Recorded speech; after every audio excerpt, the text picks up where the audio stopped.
1. Ooh. What's up, everybody? Welcome to Attack the Talk. I am your host, AJ, and I want to welcome you all back. And if you are new, hello. If you are watching live with us, that means tomorrow is Valentine's Day. And if you're watching when the episode is published, I hope that you and your Valentine had a very lovely day, very lovely weekend. Joining me is Zach Attack. Hello. Zach is here. Lexi is not, but Lexi will be joining us in probably 30 minutes or so. Yeah, we're happy to be here, guys. It is a rainy day out in LA, but we need it. Yeah, we do. You know what? We got a flash flood warning over on our phones, and guess what? That didn't stop us. That didn't stop us from traveling to go ahead and do this podcast live. They were like, do not drive unless it involves an evacuation or an emergency. And I'm like, you know what? This is an emergency. Doing this podcast, it is an emergency.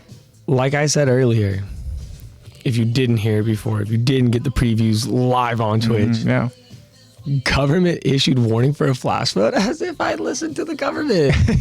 What? I can't miss Attack the Talk Thursdays over a little bit of water. Can't do it. Just can't do it. It's impossible. It's fun. It's fun, guys. We're going to have fun today. We're going to be continuing on with season 4, and we're going to be officially beginning episode 5, which is titled Declaration of War. We made it, guys. We're here. Yes. But first and foremost, we're going to cover part 1. I know what you guys are all waiting for. You're waiting for the speech, the declaration. We're going to get to that. And you guys will understand when you see us cover this episode and the first part of it. But just because we're not focusing on the speech per se in this episode doesn't mean we're not going to have fun. We're going to have a completely different part of this episode where we get two characters having a conversation, two characters that obviously miss each other. They haven't seen each other in like 4 years. Oh, they miss each other so much. As a matter of fact, this character traveled all this way just so that he can go ahead and have a nice reunion with Rhina. And I'm so excited to talk about it. I'm so excited to cover it. Cross that big blue sea that he's been so long looking for just to find his buddy. Oh, how wholesome. It's beautiful. It's beautiful. Hey, what's up, baby? Zebra Cakes is live. Hello, with us on Twitch. Cakes. Oh, is this podcast not about Bridgerton? I guess I'll stay. Yeah, the beautiful Zebra Cakes is here live with us, and yeah, she's been on that Bridgerton. Bridgerton grind. She's been on that Bridgerton grind. Yeah, while she works. I have not seen Bridgerton. Heard many good things about it. I know that Zebra Cakes enjoys it, and yeah. So, but glad that Zebra Kicks is here. Mm-hmm. Also joining us, our favorite Jaegerist, that is Heisei TBH. That is our good friend Jacob. And Jacob, we have a question for you at the start of this podcast episode. It involves Valentine's Day, and you said that you were longing for One Piece Valentines, and I want to go ahead and ask you that if you could ask one One Piece character to be your Valentine's, which One Piece character would it be? I don't want to go ahead and hear you say all these characters. Think about it. One. Okay. One choice. And Jacob also in chat right now just sends his condolences to a very important family member, to Zebra Cakes. And I want to take the time at the start of this episode. I don't know if I was going to go and talk about it or not, but yeah, Zebra Cakes and her family lost a very important family member. They lost their family dog, and their family dog was able to go ahead and live a very long and fulfilling life filled with love from Zebra Cakes and her family. And we all want to go ahead and send our condolences to Zebra Cakes and her family. They lost poor Kobe, and Kobe's in doggy heaven now, as Jacob said. And again, in life, things are not always easy. Things are not always happy. But a part of life is just going through those moments that are difficult. They're difficult because of whatever the pain brings. But I believe that, for some of us, I know that for myself, I can only speak for myself, but I'm grateful to have such strong support, some strong people that care and love me, and I hope that you guys all have that. And if you're here on this podcast and you're joining us, you know that you have that here. And you know, with life comes difficult moments, but I know that again, Kobe is no longer in pain. Kobe is free, and Kobe is in doggy heaven, and we love Kobe. And again, Jacob, thank you so much for that,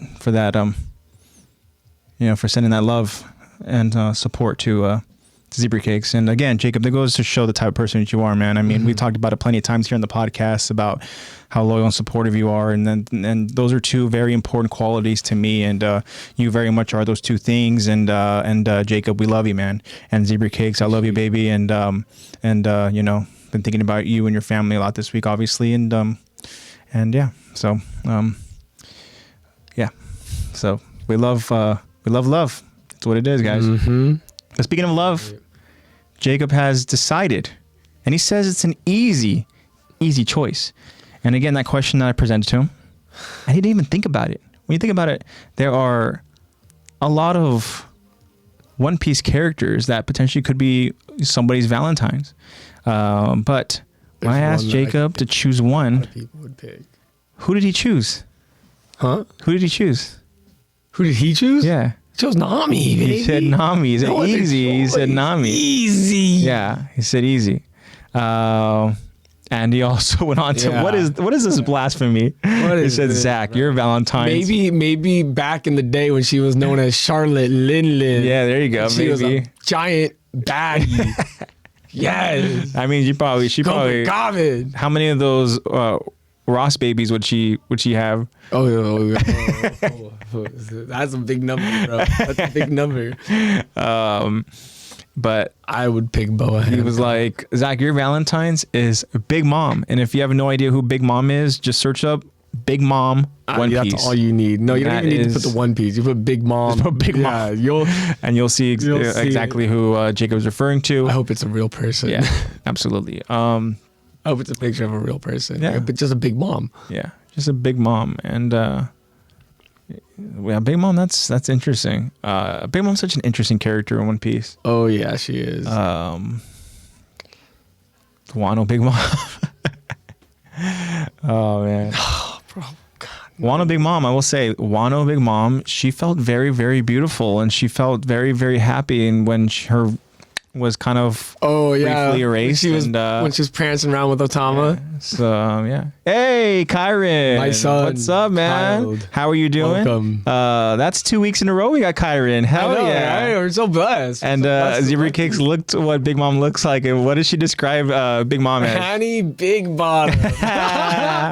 Fanny Big Bottom. That's so funny. Yeah. Kyron, welcome to the show. Joining us live is Kyron, our friend, our captain of the of our Attack the Talk Levi squad. And hope that Kyron is doing well. I hope you're doing well. I hope you're getting all geared up and ready for Valentine's Day. I hope you guys are all getting ready for Valentine's Day. Again, if you're with us live, Valentine's Day is literally tomorrow. And if you are all watching us later when Valentine's Day has already passed, I hope again you had a beautiful Valentine's. But yeah, so we're getting all geared up and ready for the podcast. She looks like Fanny Big Bottom, and then she betrayed Zeus. Now he's with Nami. Yeah, honestly, that moment there, I'm not gonna lie. That moment kind of like made me feel for that Cloud, man. Hey, like I don't know. He's just a little guy. But also, he punked out too. Yeah, he's a wimp. He's a loser. There's a lot of moments where he went ahead and he kind of wimped out, and I don't know. I mean, the new Cloud. You think the new Cloud is just wait? No. Better? She's strong. Yeah, she's strong. Strong she's as hell. Strong. Hey, she's tough. Yeah. She's built different. Yeah. Definitely different than Zeus was built. Much different. Good stuff. We have a Q&A to go ahead and talk about in this episode. Wait for Lexi to go ahead and cover that. All that good stuff. We're also waiting on food. I know. Grub. Zach, we're waiting on food. Jacob says Hera is dumb. That's the name of the Cloud. Yeah. Jacob, how far are you over on One Piece? He's pretty caught up? He's pretty damn close. because I started watching. I wouldn't be recently. surprised if he told me he's an egghead right now. I wouldn't. I'm not surprise quite me. over there. I'm not quite over there to Egghead, but I can say that There's a lot of dub coming out for Egghead, so you got some stocked up in there for you, yeah. bud. Let me see where I'm at. Just to kind of compare with Jacob here. You've been grinding, bro. Jacob's been doing Given you work. did like kind of watch it out of order, but like you've been grinding. Okay, You've been putting in the work. 1091. Damn. What do you mean? Wait. Oh, I'm thinking. Wait. Yeah, I'm on season 15. I'm on episode 1091. What's the description for that one? Hold on. He's on 1039. Damn, I've been surpassed. Amp up at 10 a day. Let's go see what we got here. Waiting for this thing to go and close over on the app. Ooh, interesting. I do remember this. So this episode is named Brimming with the Future, an adventure on the island of science. And it says a young girl who came out of the big robot names herself Dr. Vegapunk, and it surprises Frankie and the rest of the Straw Hats. Meanwhile, Luffy's group gets to the surface of the island where futuristic buildings stand and unknown giant creatures wander about. Oh, I know exactly where you are. Okay.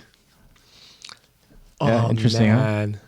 That's pretty much it right there at the start of Egghead, right? Yeah, you officially reached the island. Yep. So you saw the whole, Jacob, you're a spoiler fiend. Close your ears. I'm gonna give you a warning, but if I spoil One Piece for you, hey man, you've had time to look it up.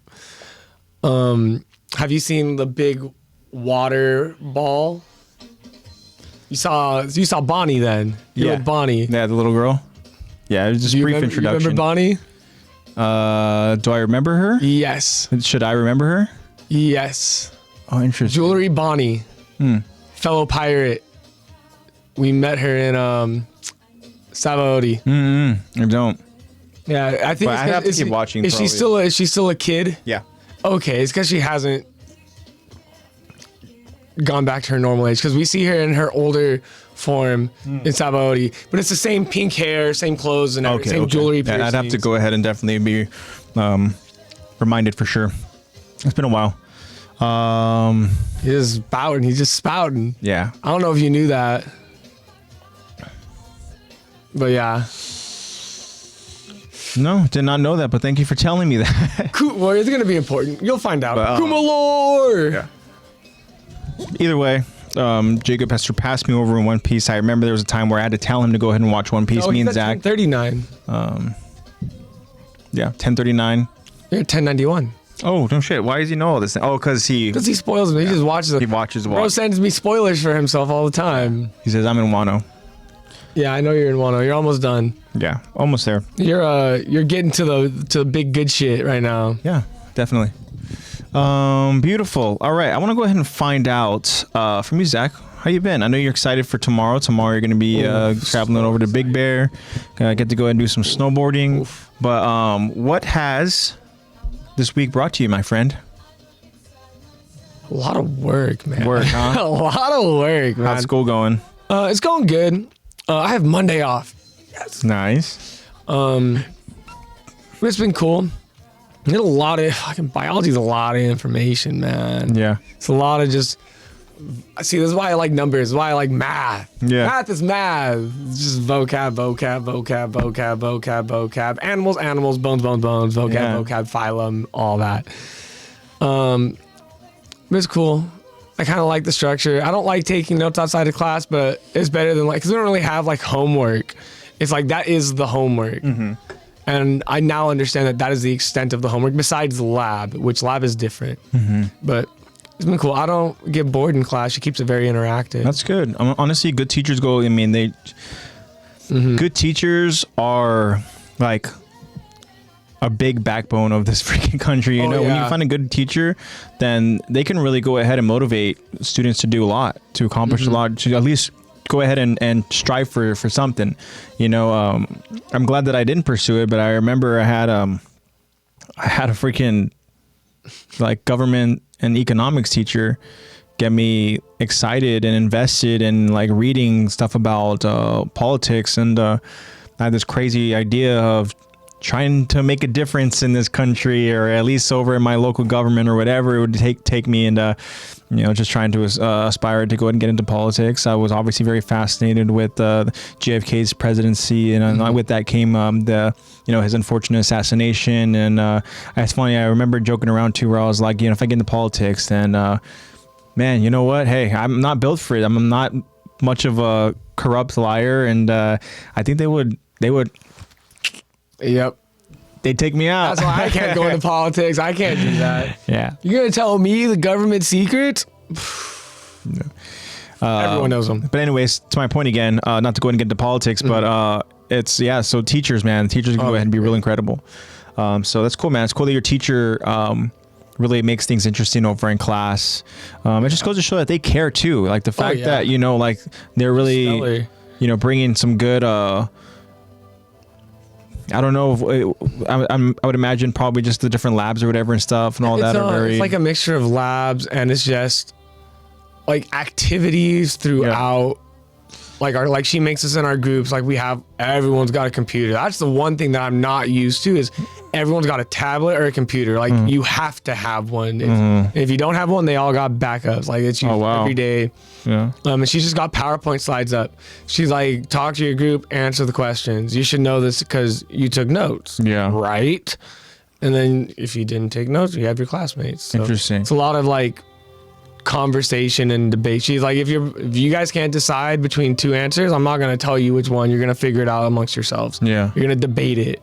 And we were like, oh, okay. So this is kind of cool. We gotta like kind of argue with each other. I have a cool group. I was gonna ask you how much of it is like social, like group. Whole fucking class. I was gonna say, because I know there's like you are pretty extroverted. Yeah. I know that you can be very, very social. She's already stopped answering or calling on me when I raise my hand. Even if I'm the only one, she'll be like, I'm like, okay, fine. Yeah. But she does like 15 minutes of going over the notes. So you might want to see updates. I don't know if it's almost here. Almost here. Okay. But she'll do like 15 minutes of going over notes. She'll be like, do you have questions? Okay, well, I want to talk about these. If you have questions, you can ask them. Yeah. And then normally we're done in like 20 minutes because we all took notes. Okay. And then we just, talk about biology. Yeah. I mentioned that because I know that Zach has no issue at all making friends. No, not one bit. I was talking One Piece theory with one of the guys in class yesterday. It was pretty cool. And then another dude was like, nah, that can't happen because this and this. And we were like, you want to join us or are you going to just chime in? He was like, oh, if you're But that was cool. Zach's going out there building his own straw hats. Fuck yeah, I am. I think about 10 men sounds good. There you go. But that's been cool. I'm driving the forklift at work a lot. It's really not that hard. No. The weird ones are the standing ones where you got to do the dial to turn. But once you get used to it, it's not that big of a deal. Yeah. Yeah, that's been about my week. I drive the forklift every so often. It's fun. Yeah, it's cool. It's fun in like, what's the word I'm looking for? In just small portions. I'm not driving it all the time, Whenever I see a truck back up over into our driveway and I look over at the bundle and I see like, I'm talking big freaking bundle of material, I low-key get like really anxious and I'm just like, oh fuck. I'm like, okay. Sometimes the lengths, obviously we're talking about some pretty long lengths and stuff and all that, and I'm just like, okay. But thankfully I don't have to do it too often because, we got another guy over the shop who has no problem with that at all. He's just like, okay, do it. And if I have to, I'll do it, keep a brave face about it. I don't want to be the person that goes out there and drops anything, but also too, like, confidence is key. But also too, that's the thing is that like it's not even that big of a deal because like I've been doing this for a while too, so it's just like more so like the thought process of like what could go wrong, and I need to stop having that kind of thought process. I don't usually have that thought process, but it comes in like you said, sometimes things are like really wide or oddly shaped, and you're like, oh, this is gonna be a fun one. Yeah, and sometimes too, like the delivery, the drivers they're not like willing to go ahead and help. They're not going to be like, oh yeah, hey, you know, come on in, you're good, keep coming, keep coming. And if that was the case, it'd be that fucking SpongeBob meme, like, you're good, you're good, you're good. And I'm just like freaking literally scratching up the freaking aluminum or scratching up all the steel and stuff like that, you know? Yeah. And next thing you know, I'm just losing like, material. I'm just freaking, you know, yeah, scrapped material. We got Josh in the building Josh too. here. What's up, Josh? We are live. Welcome, Josh. I do want to go ahead and give a shout out to Josh. I forgot how much I missed Josh just putting all those like just facts in chat about just moments in AOT where we can go ahead and be thinking. AOT encyclopedia, like, we're brainstorming and all of a sudden we're like, wait, there's this moment that happened here, and like I had this feeling that this and this happened. I'm like, I don't know, like, do you guys have any answers? Next thing I look over in chat and then Josh already has something written out for us. I'm just like, oh, Josh is our guy in the chair, bro. He's our guy in the chair. So I'm assuming Marvel Rivals is still something that maybe like you're maybe not able to play right now because you're here with us. I'm just kidding. But anyways, Josh, I'm glad that you're here. Your PC still down, bro? I appreciate everything you go ahead and do for the podcast, man. And again, I appreciate you bringing knowledge to the podcast. And if anybody else has like information they want to go ahead and just provide us in chat, please, whenever we're talking and breaking down these episodes, I love being able to go and look in chat and just have some sort of information to help with our theories or to go against our theories or to go and just kind of like, it's fun. I like it a lot. I had this weird idea that as, you know, going over the episode and I was like, man, Zeke's very involved in this. Why did I not see this? Like watching it live when the episodes were coming out, and I'm like, does Zeke help plan this? Obviously we know that he has some sort of, you know, like involvement in this, but how much involvement? It's like how involved is he? And as a matter of fact, I'm excited to go ahead and see the Q&A when we go ahead and we talk about it, to see if we got any responses. But interesting. What is Jacob saying? Jacob said, I want 10 goth girls to order me around in my crew. Oh, and Chopper will be my friend too. Interesting. So you're gonna have Chopper. You're gonna ask Chopper to leave the Straw Hats. That's what you're saying? You want Chopper to go ahead and be your doctor? Leave Robin for 10 goth girls. Yeah, I don't know. And he says, okay, so do you guys support the modern Jaegerists at the end? Interesting. So the Jaegers at the end. That's interesting. Hold on one second. I'm gonna go grab the food real quick. Alrighty. I gotta think about that for the Jaegerists at the end. I think I need another look at how they. I would need literally like some sort of like PowerPoint presentation or something. I need bullet points and everything. Hold up. I need to really understand what the common goal is. I can imagine that it would no longer be genocide, which is good. That's a plus. But what are we thinking here? You know, like I don't know what we're pursuing. And who are the modern Jaegerists? I'm trying to think of like, what's the staple of the modern Jaegerist? Who are they? All the main ones are essentially gone, unless you're referring to Yelena. But even then, okay, so Josh is saying it's just a military force. They aren't in control. Historia is the face of parity. Yeah, I remember that. I remember essentially she went ahead and she combined all three, right? All three regiments so that we can have, you know, unity. Interesting. Josh says, whenever Eren was on the island, the Jaegerists effectively forced everyone to obey them via the wine. Yeah. But I'm trying to think of like the Jaegerists. So are the Jaegers essentially done once Eren is no longer in the picture? I think they just become ambassadors, don't they? Yeah. Or like at least the main. You got it, baby. Zebra Case goes, is that Chick-fil-A? Yes, it is. Yeah.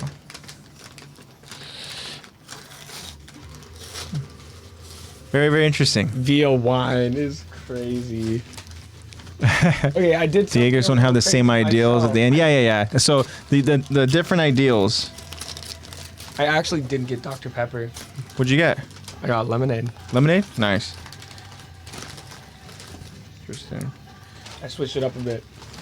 Do you want any honey roasted barbecue? I'll take one. You can take them both. I don't need it. Thank you. Thank you. Thank you, Zach, my friend, for buying me Chick-fil-A. Except, as I stated, it is it's a cold and rainy day. It is. So I got something kind of different here. You got some soup? I got soup. Which one? Chicken noodle. That's what I like to get. I got chicken noodle with some saltines. I'm a big fan of the chicken noodle soup that they have. And I'm gonna go ahead and munch on that real quick. Welcome to our mukbang. Jacob goes, I support the old ones. So yeah, the ideals at the end. So, Josh, if you can help enlighten me, if I'm really deciding to become Jaeger, let's say I'm even on the fence, right? Let's say somehow How did you? I was thinking about it, and I'm like, you know what? This Eren Yeager fella wasn't completely bad, although we obviously are aware that he did some really fucked up shit. But I'm like, you know what? He sacrificed himself, and you know what? Like, I want to be best friends with Armin, so that's my first question. Is Armin now a new Jaegerist? Because if he isn't, that's going to sway a lot for me, I think. But, he goes, you had me at the first half of your sentence. Jake goes, I like both, and I believe in the original ideals. That's crazy.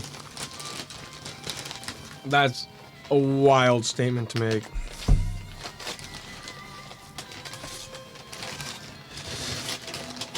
If you're a Jaegerist, you support global genocide. Armin isn't a... Yeah. That's exactly what I mean. So, nothing changes then, right, Josh? Nothing changes once Eren is no longer in the picture, right? Like, the Jaegerists essentially are they cease to exist, right? Because that's what I was thinking, too. I was like, I don't remember the Jaegerists being a thing afterwards. No, it was, like I said, I think just the main crew really became a... Because if we're talking modern Jaegerists, I'm just like, wait a minute. I don't recall that. If you're a Jaegerist, support global genocide. Armin isn't a Jaegerist and never was. He goes on peace, talks with the Scouts. Yeah, that's my guy right there. Yeah, they just get absorbed into government military force once Eren. Yeah, that's what I figured. So, with that being said, then to answer your question, Jacob, nope, not a Jaegerist. That's what I was gonna say. I'm pretty sure Historia leads what's left of the Jaegerish. And Historia, she's a badass, man. Mm-hmm. You know? And the mother of Eren's child, right? Yep. We just made that headcanon. I feel like I'm in a bar right now. Oh yeah, hell yeah. Some Binks brew, right? Mm-hmm.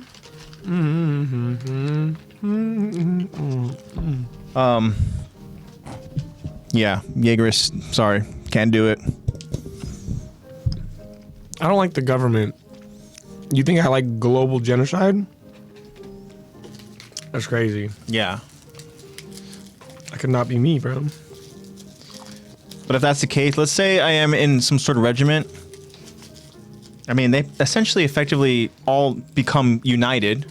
Yeah. Right? So if I was a garrison soldier, does that mean now that I am like an honorary scout?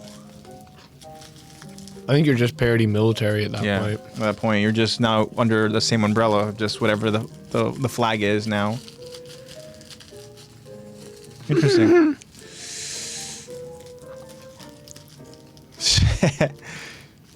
Why did that sentence make me smile?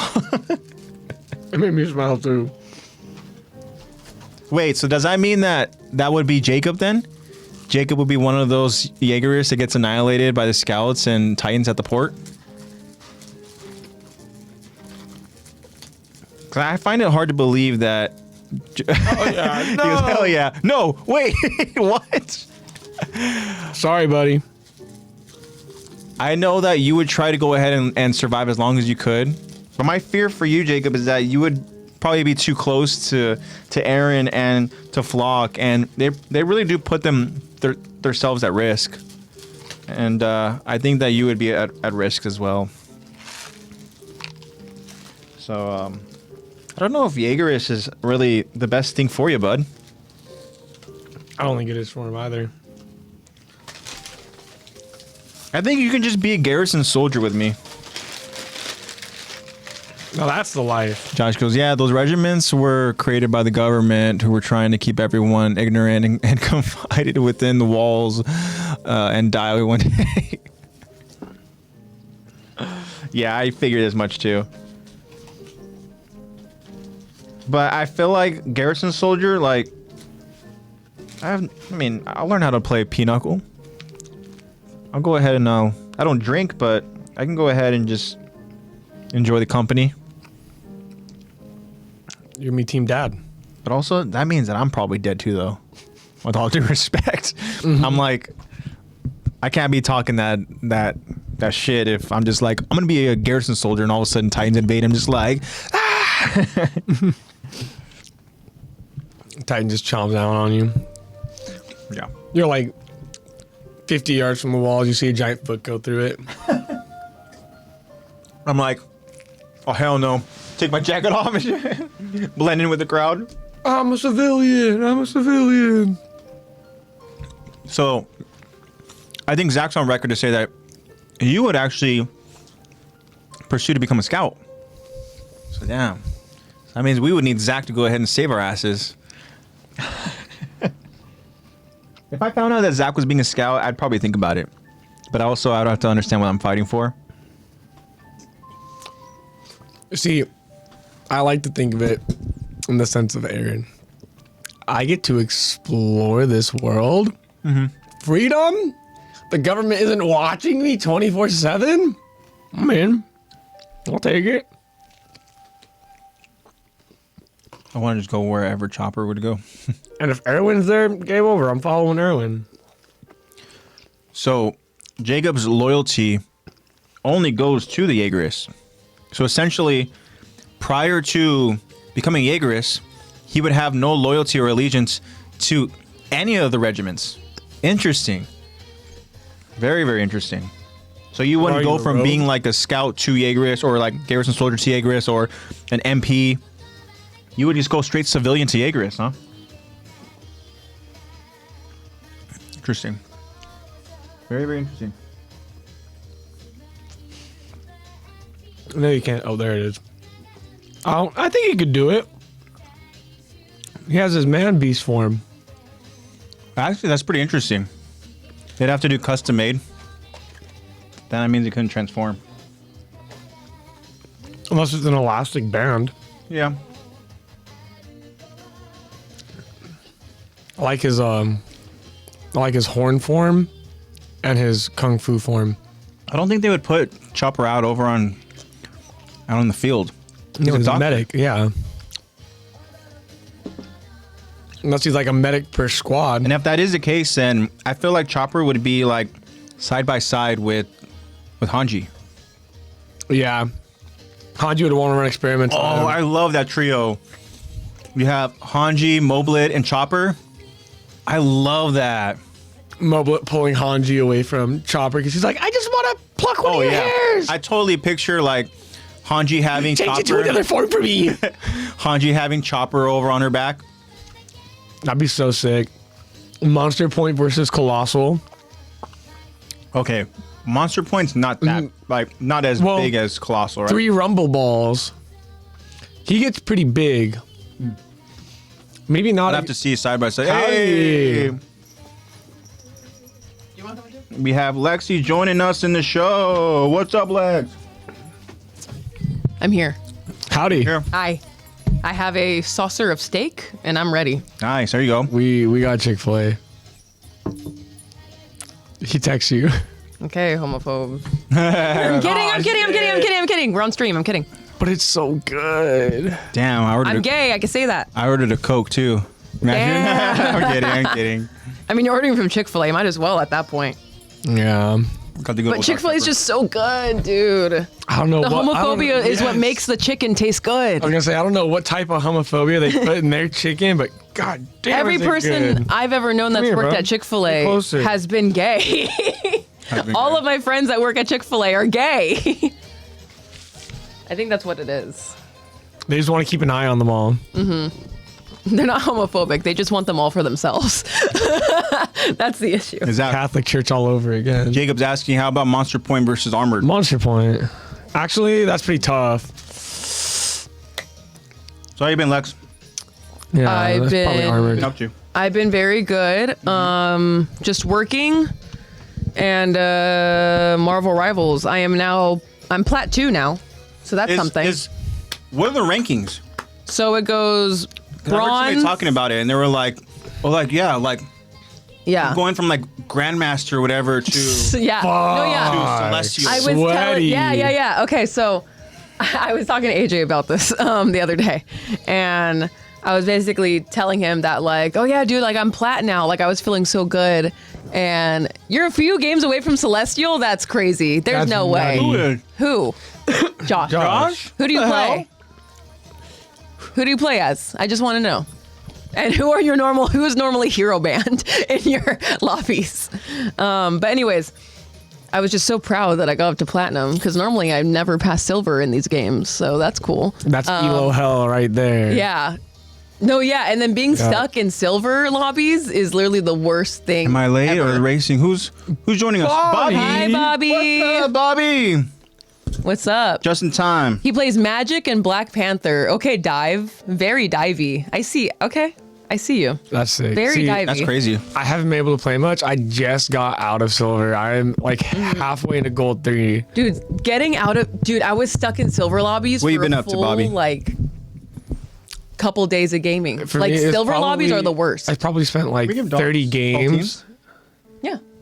We're just gonna be like, Pretty They much. can eat saltines, right? Yeah, no, I got just been chilling. Awesome. like 30 you ready games for in Valentine's Silver Day tomorrow? 1 before I hit gold 3. Dang. Yeah. No, seriously. Over the course of like 2 weeks of trying to get like a couple games in a day. Like Yeah. Maybe on a day I'm not working or like have school. But getting back to AJ's story, basically my main motivation which is what I was telling you about. Yeah. My main motivation for ranking up is because I can't play with my friends anymore because there's like a rank Very system. tight. So pretty much if you guys are too far away in rank, you can't play rank together. Yeah. Because you can't find other players that are that wide rank together also and it'll be fair. It won't be fair. Yeah. So once you go from gold to platinum, one of my friends was like, "Oh, I'm Grandmaster." I was like, "Bruh, I just opened the game, dude." no, for real, bro. Cloak and Dagger gets her ult way too fast because she doesn't need to aim.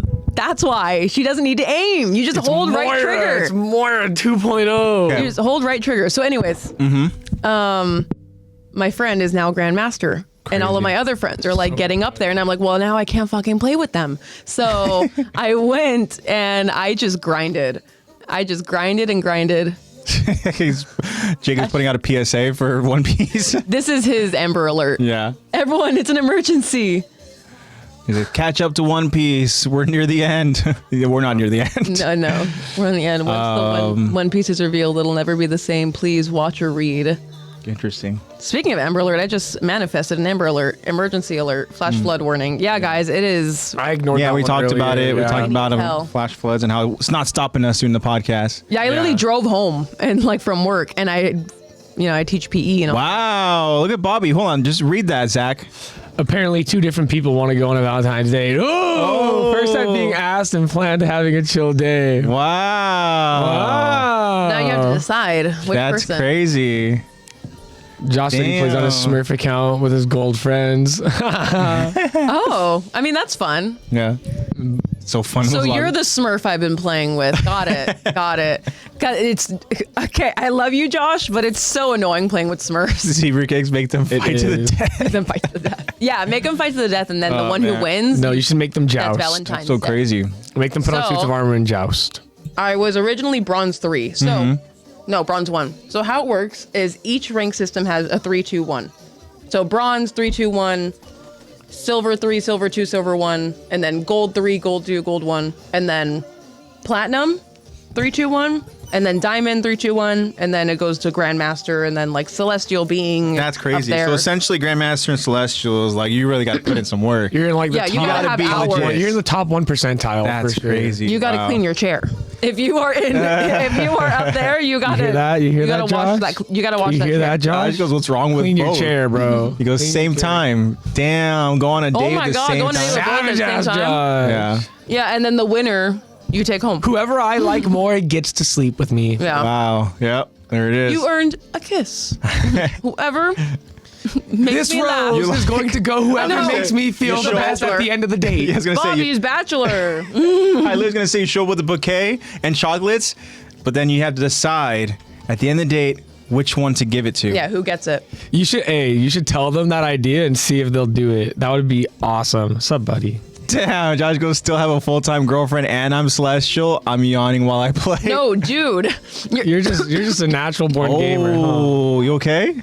She's dying. Plot thickens Also- for Bobby. I'm sick. You saw them as friends, but I guess they're thinking of more. Wow. Wow, are they also friends? They're friends, and you're that's all friends. a love triangle right there. It's Damn, exciting, Bobby. Bobby got game, bro. Good luck, though, man. Good luck. Bobby You got have a that. full-time job and a girlfriend, and you're celestial. That's crazy. Bro, how do you do that shit? Hold on. Passing it on to me. Excuse me. No, I feel like I'm like sweaty now from. we're not talking about throats anymore. That word is banned from chat. It's crazy. Throat banned Oh from my chat. God. I have a sore throat. I'm sick. Throw it Can't do off. it. That sounds so fucking sinister. Oh my god. Question 1. Do you like Aaron Yeager? Question 2. Do you love Flock? That's like how Jacob will Damn. go ahead and decide. Interesting. I had steak go down the wrong pipe. Throat off is crazy. Wow. How do we I have have meat in my throat lungs. 2 weeks in a row? I don't know. Those W plans throat. tomorrow, y'all. Also, W throat drink off. some water. Bobby said, What's drink wrong, some Gatorade? water. Yeah. Excuse me. I'm going up to Big Bear Console. after work. Console. PC. And I play with console onlys because playing against PC players is Is horrible. that your plans for tomorrow, Lex? Marvel Rivals? Pretty much work and yeah, maybe Marvel Rivals. For Valentine's? You don't play in PC lobbies? No, I can't play against someone with a mouse. That's way too scary. Are you going to But- play Marvel Rivals with your Valentine's? I think Luca asked me what I was doing tomorrow. I was like, why do you have plans? Like, what do you mean? Are you like Yeah, are you like here? For reference, her Valentine's is currently in He's the Philippines. 16 hours away. Yeah. Wow, even my voice sounds different because I inhaled Well, some I steak. got to go ahead and cross you off as a narrator now. I know. Jesus Christ. See, if I was on PC, I would be playing Spider-Man more. Cuz cheese. But yeah, Luca was like, you do anything tomorrow for Valentine's Day? I was like, what? No. Like, what do you think I'm doing? You're like, my boyfriend isn't here. Yeah. Yeah, hello. And he was like, oh, okay. And I was like, why? And he was like, I was just wondering. I was like, okay, babe. Thank you. Yeah, there you go. Yeah, me and Zebra Cake's gonna have a nice God, I'm gonna kind of be just coughing the chill day. I'm so sorry. Got to go ahead and we're gonna make our own pizzas. We're gonna go ahead and do a cool little Lego London set and watch Love Is Blind. It's gonna be nice and chill, relaxing at home. I And may be then, blessed with a FaceTime call tomorrow. Yeah, there you go. And then the next day we want to take a little trip, just a little day trip, and we want to try to go to the zoo. So we haven't been to the zoo in a while. I've been to a zoo in years. That'd be fun. Almost went in Japan. He's canceling Valentine's Day. You can't do that. People are still going to celebrate it. Yeah, I'll still celebrate it. Interesting. All right. Well, I'm excited, guys. Could we have a Q&A to go ahead and talk about? The Q&A is going to be interesting, and if you have not responded, I would love to go ahead and see your responses over in chat. Josh says, my girlfriend said A she new has a surprise for me. car. And I've been nervous all day for tomorrow. I don't know what it could be. Here, Yeah. babe, I got you that Black Panther Marvel Rivals body pillow you wanted. I got you a That's new exciting. skin for Marvel That's Rivals. very, very exciting. And yes, I said Black Panther because you're not getting a magic body pillow. It's too much power. No one man should have all that power. With the Slovakian woman. Alrighty, guys. Go ahead and get ready to get your responses prepared in your minds. Final call. Responses are in. And I've said this before. I love the responses. But I also very much love the explanations in chat. I love it when you guys go ahead and just kind of let us know why you're thinking that way and stuff and all that. And We'll read it out to you guys. yeah. So. Oh my God. Sorry. What if your girlfriend's surprise is that tomorrow she's dressing up as Magic? That's a pretty good. What if that's your Valentine's surprise? Not to get your hopes up or nothing. Yeah. Like my shoe? Not to get your hopes up. All right. What if she's dressed up as Magic? Don't do that. So. He said, "Oh my goodness." Okay. Anyways. So do you want to go ahead and read the question, and then we'll let yeah. our friends go ahead, if you can. We'll let you guys think about your responses. It just needs to come back up one time. Yeah. Anyways, our question that we asked you guys last week. What? With 10 goth girls. 10 goth girls. Me too. I hope it's 10 goth girls. Jacob would love that. Dude, be like, show me the gift. I can tell you it's not that, baby. I don't even know 10 goth girls. See? Yeah. So wait for me. Wait for me. Alrighty. I hope it's 10 goth girls. So That's crazy. What's the question we got? Okay, the question that we asked you guys last week was, how involved was Zeke with the declaration of war? Beautiful. We asked this question because I had this idea Sweet, that precise. Zeke is much more involved than I even was aware of watching it for the first time. I don't know why I was just like, hey, there's some unusual behavior here from Zeke. Obviously, when you watch it and you see it play out, you know what ends up happening. But now that we're watching it a second time, it's fun because we get to go ahead and notice certain things, certain mannerisms, certain quotes. Just, I started thinking, Zeke knows more. We know that he knows more, but how much does he know? How involved is he? And I know that Josh was able to go ahead and help us in chat last week as well. And actually, I think I got Josh to go ahead and kind of switch his tune a little bit too. Because I remember, I think Josh was even he was kind of giving information that relates over to, I believe, the anime or the manga. But then when we started going over it and we started, as us bringing the characters to life and certain things that Zeke would say, I think it kind of changed a little bit for Josh. And so I'm kind of curious if Josh kind of relayed that over into his response. And again, if you guys have not responded, we would love a response from you guys. But yeah. Y'all need to type. And Y'all need to be wants to typing cancel in that Valentine's. I want to hear that clickety clacketing. But all right, so who do we have first? First of all, I did look over a couple of the answers. Very mixed responses. Interesting. I gotta say. Ooh. Okay. And I love it. Okay. Hold on. Let me take a sip. I feel like a behemoth right now. Josh said, I hope I remember. Any words, Toby, about the question? Anything, Tobe? You can hear him sniffing. It's so cute. He has a little nose whistle. Aww. Toby, go sniff again. I can hear you. Again, Toby, any words about the question? I heard him go. He's so cute. Beautifully spoken. Beautiful. So well said. I vote for him for president. Anyways, That's my three-legged prez. yeah. First off, we actually have Orchestral Murder, who is Josh. Yeah. Okay. Ooh. Josh says, Zeke, Hanji, Elena, and Armin came up with the plan, but Zeke had the most inside scoop. So was he just like a messenger? Please Okay. elaborate. So then does that mean to my same Yeah, potential Toby, it's theory? getting real, dude. You gotta unhand him. Okay. I need to go ahead and speak with my hands as well. It's very animated today. Yeah. Does that mean that Zeke also reached out to the Tybers? That's what a I'm good thinking. question. Yeah. That's a good question, AJ. Titan to Titan. Titan to Titan. we gotta do some. He's literally in beast form speaking to the Warhammer. Titan to He's like- Titan. Titan to Titan. His big old ab gut hanging Beast out. of Warhammer, bro. Come on. Yeah. On Helos. On Helos, you need man. to do this. On Interesting. Hilo.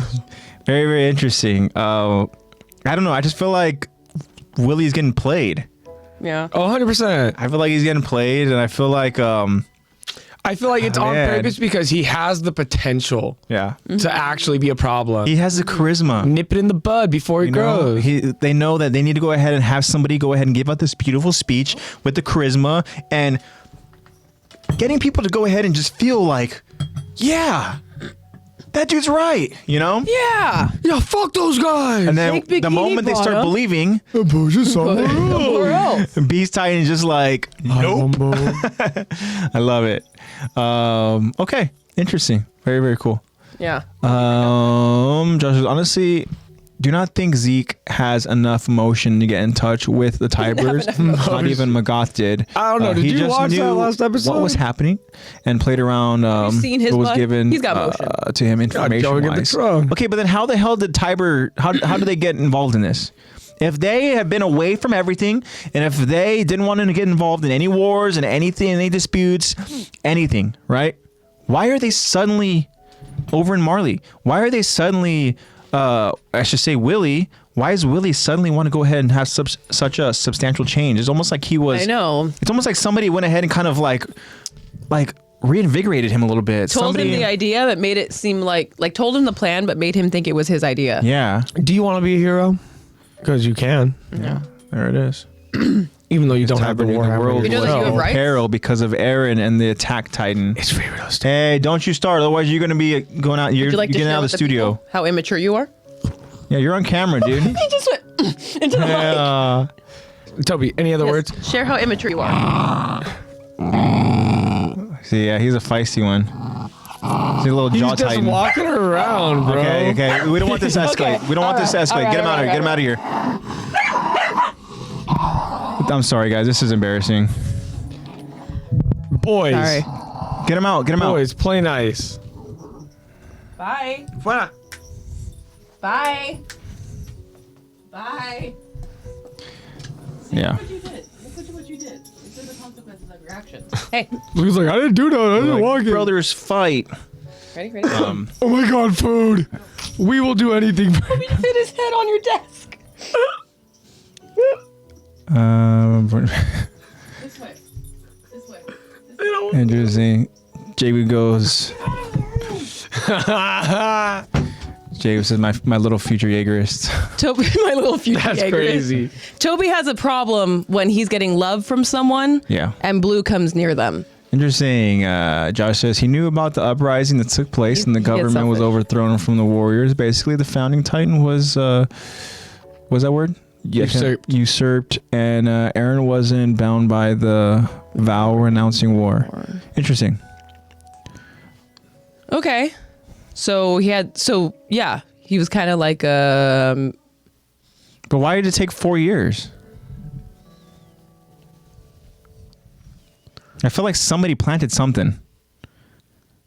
I feel like I somebody think that's used. just your trust issues with Attack on Titan. Yeah. I feel like somebody used the media to their advantage to go ahead and spread some word, The media. and some knowledge, to get some gears turning Someone a little sent bit. a pigeon. Someone had to have sent a pigeon. Yeah. No, they sent an owl. Yeah, an owl. Talking my about the fault. Tybers. Someone, Okay. yeah, the Tybers get owl. Right, They get right. doves. Exactly right. We send Interesting. fucking storks for our messages. All right. Well, I will continue to go ahead and be skeptical until I get, Zeke's just a silly little monkey I doing a get silly evidence. little monkey thing. Yeah. Exactly. Interesting. Well, thank you for the response, Josh. Appreciate it. Yes, thank you, Josh. And if you have more to elaborate, please feel free to. No. Especially as we read other ones. Yes. Feel free to chime in. If you want to, on your fight with answers. someone, that's cool too, I guess. Start an argument No, it's in not. chat. I can't be too sure, but Magath and Tiber knew there were traitors among them and knew that Yes. declaring war and the play they did would smoke them out. You want to know why they knew? Why Mr. McGoth knew? Because somebody was stirring the Someone- pot. Someone squealed. I feel like there's just too many things in motion right now. And I feel like there is somebody Motion? who's just Yeah. planting seeds a little bit. But then again, there's Johnny Worry Seed over here. a lot of craziness. Johnny happens over Worry here. Seed over here. Yeah. Get a load of this guy. Well, thank you, All right. Josh. Thank you. Blow Who do we for have Stupid next? Town? Next up, we have Bobby. All right, Bobby, your turn. Bobby says, maybe 75 or 85%, LOL. Ha ha ha. Okay. Should I act it out? Let I Aaron need some shoulder shrug there. let Aaron in with. Hold on. Let Aaron in with plan. Let Aaron he'll let in him with the plan. Yeah. But never anticipated how loud and destructive it would be. Yeah. Oh, okay. So Zeke had a different idea in mind Well, we than, know that what Aaron did. His was essentially, what was it, like He wanted eradication to, or whatever? Yeah, What's the word? genuinely eradicate. Euthanization. Yeah. He wanted to go and euthanize. No her. more babies. Yeah. Last generation. So there was at least that understanding. We understand that, Aaron and Zeke went ahead and had their conversations, and that's why Aaron has literally the glove and the baseball. Just signaling kind of like for us, as far as foreshadowing, I should say, that conversation that we're going to see later on in the season. And maybe until that point, maybe we're going to go ahead and get more answers once that conversation happens. It's fun to go ahead and speculate now as we're over at this point in early on in season 4 where, we get to go ahead and get little pieces, right?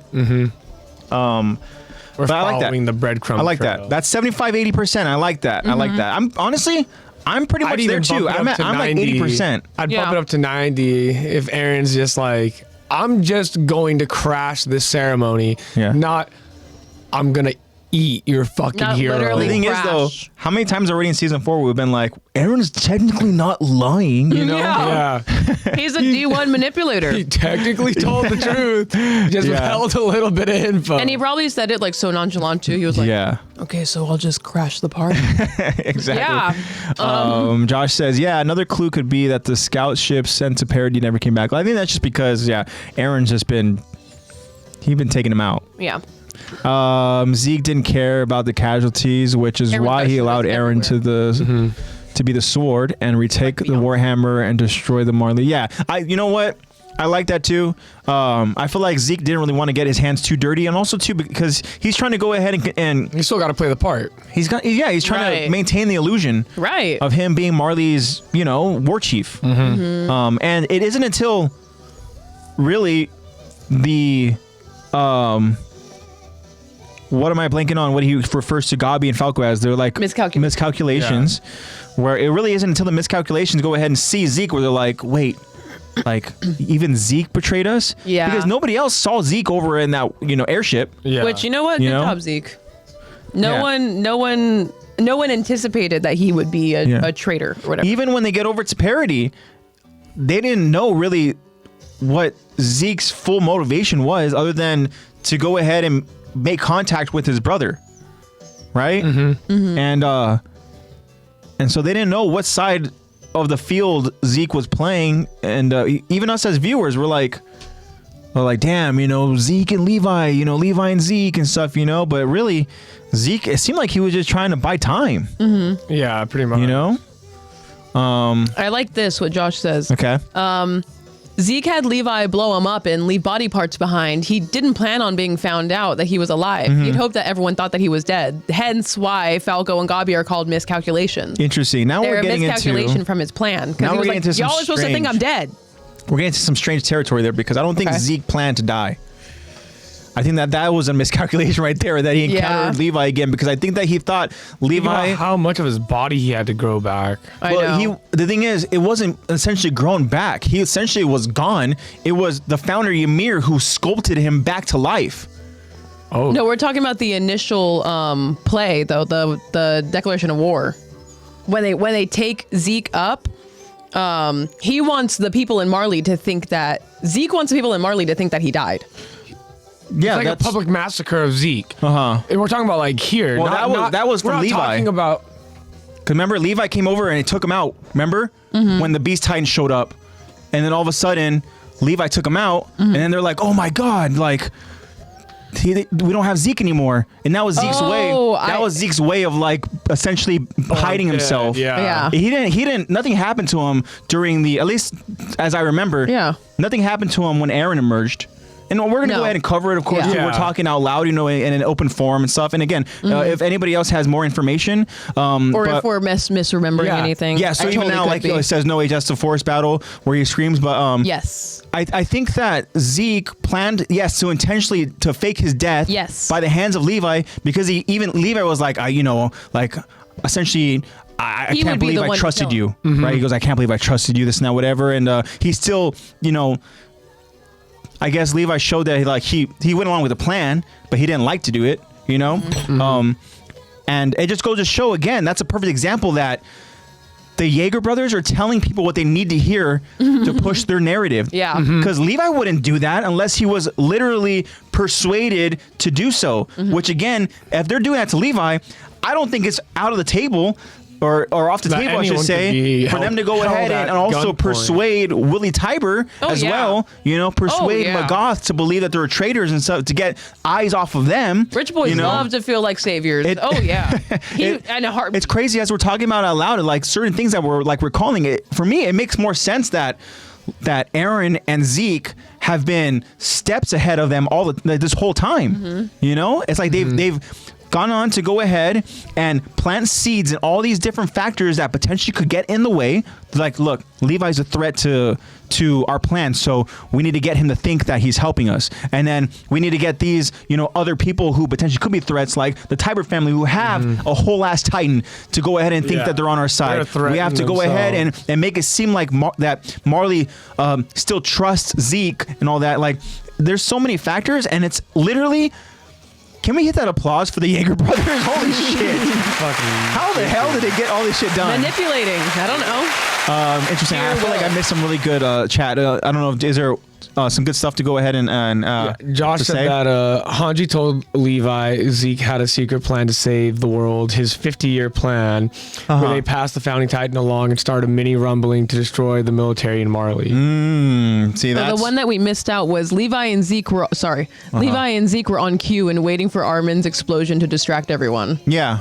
And that's another thing too. They literally convinced Armin to transform into a Titan and take out the harbor fleet. That's another. Yeah, they literally convinced Armin to be a nuke. Like, we literally know to do like the Armin opposite of what he wants does to not do. want to do any of that at all. To literally try to find another way in order to prevent death. Anything other than death. Yeah. And they Aaron and they told him, your job is Armin to take out a whole ass fleet of Yeah. soldiers. Yeah, and he doesn't want to do it because his Titan why he got doesn't no have ears. Yep. Damn, that's crazy, man. Again, the freaking Jaeger brothers are Dang. insane. You know what, Jacob? I'm a Jaeger's, imagine. You know what? I'm a Jaegerist now. Damn, that's so crazy. That's music to his ears. But He's honestly, like, that's what I'm saying. I'm in the same boat as Bobby. I'm at 80% as far as the involvement with Zeke. We do know that Aaron has his freaking fingers all over the story. He's got, yeah. he's got a thumb in every pie, bro. I was waiting for it. There he is. Yeah, I just feel like this was been just thoroughly just thought out by both Aaron and Zeke in probably different, not timelines, but maybe in the paths. Maybe they've had this conversation and they've gone on to go ahead and That's true. That's a thoroughly possibility. think about it, to where we know that, at least from, I can't remember the exact source, but essentially Aaron said at the end that he had to rewrite history so that things would go according to plan, which is why certain things played out as they did. Because that's why he's they had talking to. about the timers. Because if he went through certain methods and things got in the way, he had to literally go back in time in a different path to rewrite that wrong. Yeah. So to it's make so it so crazy. that doesn't get in the way. Yeah. Yeah, remember they weren't happy at all once they rescued Aaron. Yeah, they imprisoned him. Exactly, yeah. I think that's probably because they realized how reckless this fool is. No more running away. Yeah. Zeke and We're under lock and key. Oh, you read that one, right, Lex? The Zeke and Yelena one? No. Okay, want to read that I one? didn't read that one. Zeke and Yelena, they carried. Uh-huh. Hanju just involved the scouts out of fear of Aaron dying and them losing the Founding Titan. Yeah, because Aaron is literally the most important part. He is like humanity's hope, right? Yeah. Even though I was gonna say that is another big portion of Armin's motivation.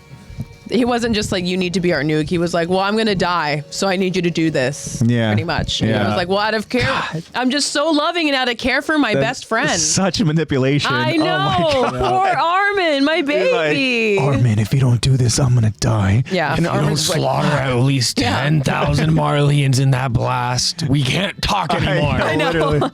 I'm not your friend anymore. That's crazy. I'm going to give you the silent treatment. Oh my God, that's literally so crazy. Jesus. Wow.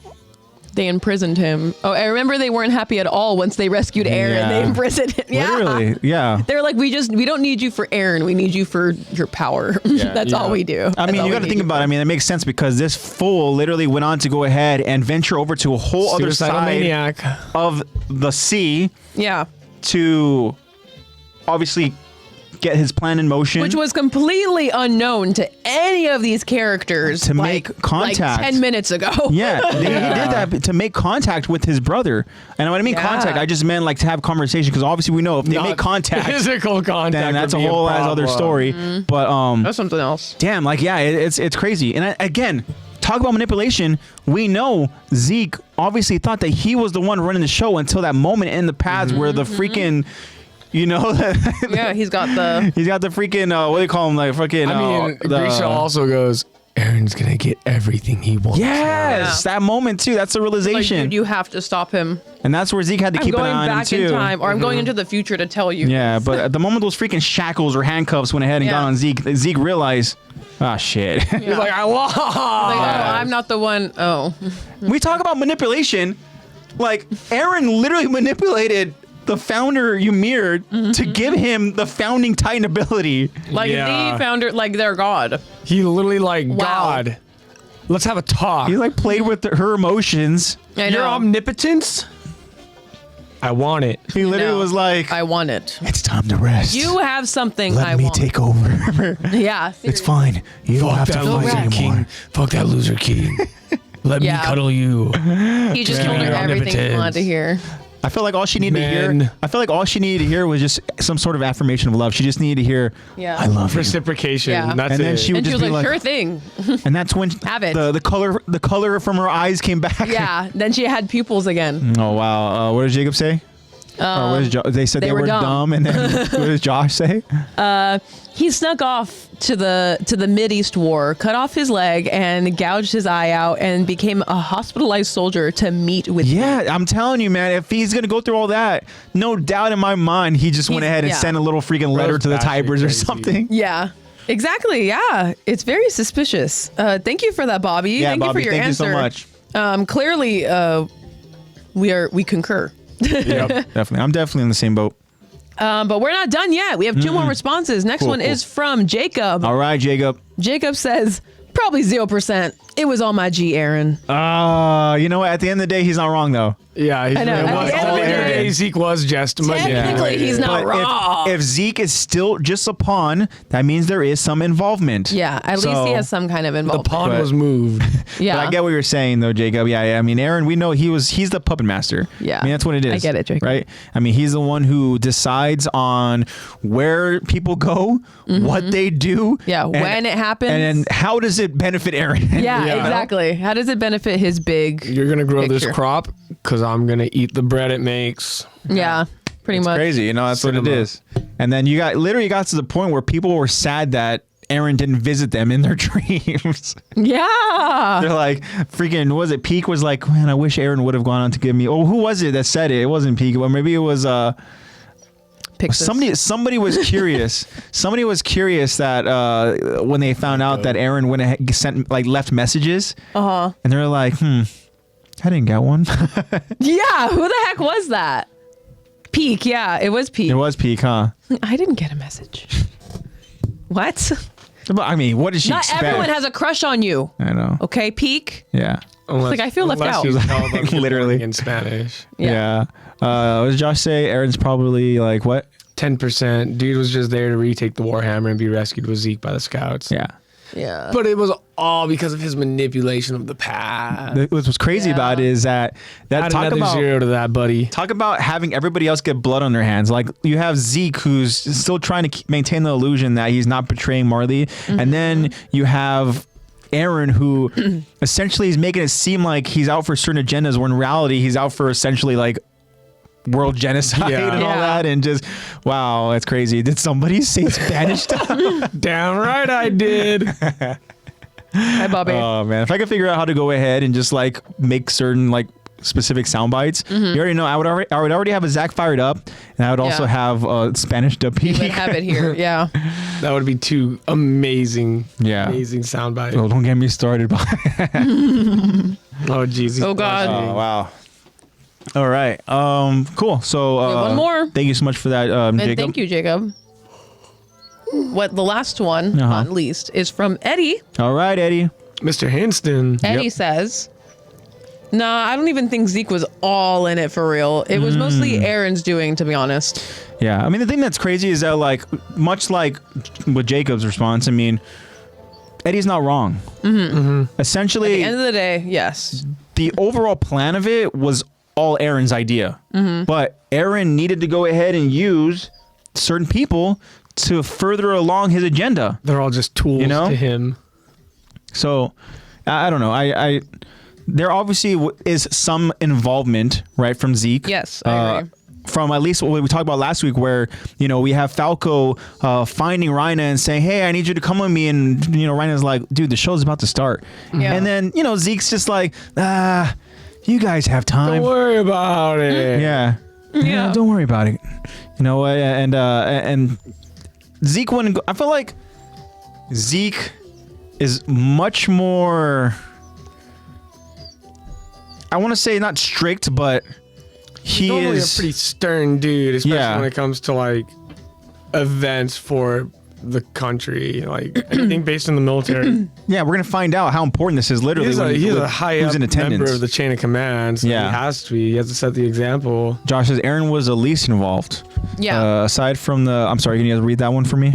Aaron was at least involved. Aside from the Yeah. predestined bootstrap paradox path crap, the brainstorming was all with the smart people. Aaron isn't smart. He just saw visions and got stuck with fate. Yeah. Well, that's the thing that's crazy. We talk about that same kind of like weird paradox thing. Is that like, it's Aaron feeding Aaron information. Yeah, you know? yeah. So it's Past, like but also future Aaron. the Aaron we know was the least involved, It's but Aaronception. Yeah, the pretty much. the God Aaron is the one Yeah. that is essentially the founding. You know, the founder Yeah. Aaron is the one who is, you know, pulling all the strings. Oh, it's crazy. How do we not? How do we know that there's not just like a bunch of different Aarons I now know. in the past? Seriously, it's all just multiverse. An Aaron-verse. Yeah, multiversal nonsense. Into the Aaronverse. New. But those are all the responses. Thank you, all of you. Get that applause for me, who like. went ahead and gave us your answers and shared with us in chat. Loved all of it. And I gotta say, I'm glad that it was mixed because it helped us spiral Oh yeah. Oh yeah. No doubt. and really dissect what's going on with Attack on Titan. Yep. And Beautiful. thank you guys. So keep a lookout. It's always posted on Attack the Talk podcast on Instagram. Always posted on our stories. If we do Q&As, polls, whatever, it's always posted on our stories. Beautiful. And then Josh said, Aaron's mind is destroyed, manipulated by past, present, and future. Yeah, Ain't that the Aaron is truth? manipulating himself. So true. That's how good of a manipulator he is. He's a slave to freedom. Not even he. The freedom is the power to escape it. control everything. That's what Yeah. it is. Isn't that slave to that it. ironic? When you Literally. have somebody is literally just seeking freedom, but in reality they are literally They like are the prisoner. they're Like a a prisoner dude, to yeah. their own self, their own like future self or whatever. Self-design, He's yeah. holding all the paths together like Yeah. Loki. He made himself. I like that. He made himself the martyr. Alrighty. So now at this time, I'm gonna try to do a quick little recap because we want to go ahead and jump into this episode because I have a feeling that we're gonna go and have some really nice kind of breakdown discussion. And again, make sure you guys go ahead and tune in with us, stick around with us, and yeah, this is gonna be fun, guys. It's gonna be fun. Again, this is season 4, episode 5. This episode is titled, and we are officially in the declaration of war. This is gonna be part 1 of our episode breakdown discussion. Let's go see what we talked about last week. That's right, we went ahead and we have the ending of that kind of fancy gala event. We had that older ambassador kind of give a toast, and it was a horrible toast, and Willie had to go Yeah. ahead and essentially save the vibe of just the event and everything. And Literally. and again, that just goes to show, it gives us another example that Mr. Tiber is very well spoken. He knows how to go ahead and portray whatever message to his audience. He's very, very good with his words. He's charismatic. Very charismatic. And that's the perfect person to put on a stage and give this presentation, this production, this play mission, this our modern day Helos. Or our Attack on Titan Third Reich. Yeah. Or something, yeah.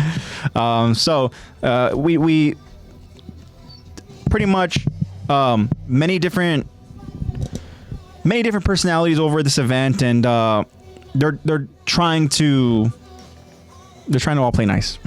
Yeah. And then the festival begins. We see Gabi as she wakes up from her bed because of the live music playing. She goes outside. She goes in. She rendezvous with her friends. Her friends find her, I should say. And then the 4 Titan trainees go ahead and they link up with a couple of the warriors and Rhina and Peak and Pac. Got me saying Pac. Yeah. And Porco. And same thing. Rhina goes out there and, he's like, hey, well, all right, you know what? I'm going to go ahead and buy different, food, whatever for, his friends and stuff. Surprisingly, even for Porco. I thought they had a little rivalry going, but but anyways, it's the festival, and what? Hey, let's enjoy it, guys. Let's all enjoy it. And then let me go ahead and see what else we got going on over here. They are making their way to the seats, I believe, in the festival. I remember there's a moment where we see Rhina essentially kind of dragging Gabi. Gabi, for, she is this glutton who's her stomach hurts and all that. And they're noticing, this is an interesting word here too, where Gabi says, I've noticed a lot of new things have been happening in the last few days. It feels strange, as if the world is about to change in a big way. She's, not wrong there. And then the crowd is all gathering to make their way to their seats to go ahead and see Willie's production. And as they're doing that, Falco's not there. They're wondering where he's at. We know where he's at. Says he ran off we do. because he saw someone in the crowd. Interesting. And then Falco actually does go ahead and he like we talked about, he approaches Rhina. He tells Rhina to go ahead and follow him. Zeke has that weird line where he's like, you'll be fine. He says the curtains won't go up for another few minutes. And Rhina is very curious, what's this about Falco? And Falco's like, you'll see in a second. Yeah. Right? He sounds pretty excited about it. Yeah. So he goes out and leads whatever Aaron told him. He essentially leads Rhina to like the underground. He's like this staircase, right? And we're gonna find out exactly the location where it's at. He doesn't think that's a little suspicious. Yeah, very, very weird. And there's like one candle in there. Yeah. And then Falco goes on. He says out loud to the person waiting, "I got him to come." Yeah. And then next thing you know, Rhina goes on to go ahead and see a familiar face, an unexpected guest, and that's where we're gonna start this episode. Yeah. Lexi Before we start this episode, I want to point out that Josh says the theme of this episode is really good, and the tone is set from the first scene itself, which I agree. I really like how this episode 100%. starts. Yeah. I really do. I love when Attack on Titan does Attack on Titan things. Yeah. So, without further ado, Lexi will narrate, and whenever she's ready, we will begin. I was ready before you were. Let's do it. We begin this episode with a moment from the past. We see the 3 young Titan warriors walking in the dead of night outside the walls. Bertold tells Rhina and Annie with some concern and curiosity. I keep having this dream where I see that guy from the mountains who hung himself. He must have been planning to do it. So why did he tell us his story first? Rhina, being the leader of the group, answers. Couldn't say. Doubt we'll ever know. Annie reflects about the moment and responds. He was probably hoping we'd forgive him. But after the way we abandoned Marcel, we were in no position to. Bertold continues to think about it. I don't know if it was forgiveness he was after. I couldn't really tell you why, but I think he just wanted to be judged. The past sequence is over now, as we are now back where we last left off. Rhina notices a familiar face waiting for him. Evening. It's been 4 years. Rhina. Rhina stares in shock and disbelief, witnessing this demon from his past haunting him. A confused Falco reads the room and then asks, Hey, what's wrong? Mr. Kruger said you were old friends and that he wanted to surprise you. Is that right? You two were friends?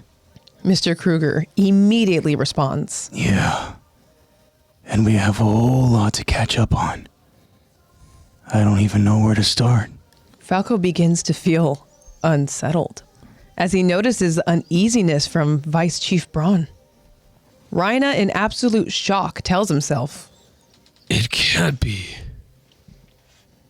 Aaron? Meanwhile, the guests continue to gather from above as they make their way to their seats in preparation for Willie Tiber's production. We can see that there are many in attendance as the seats are almost full. Backstage, Willie himself is trying to prepare for his production.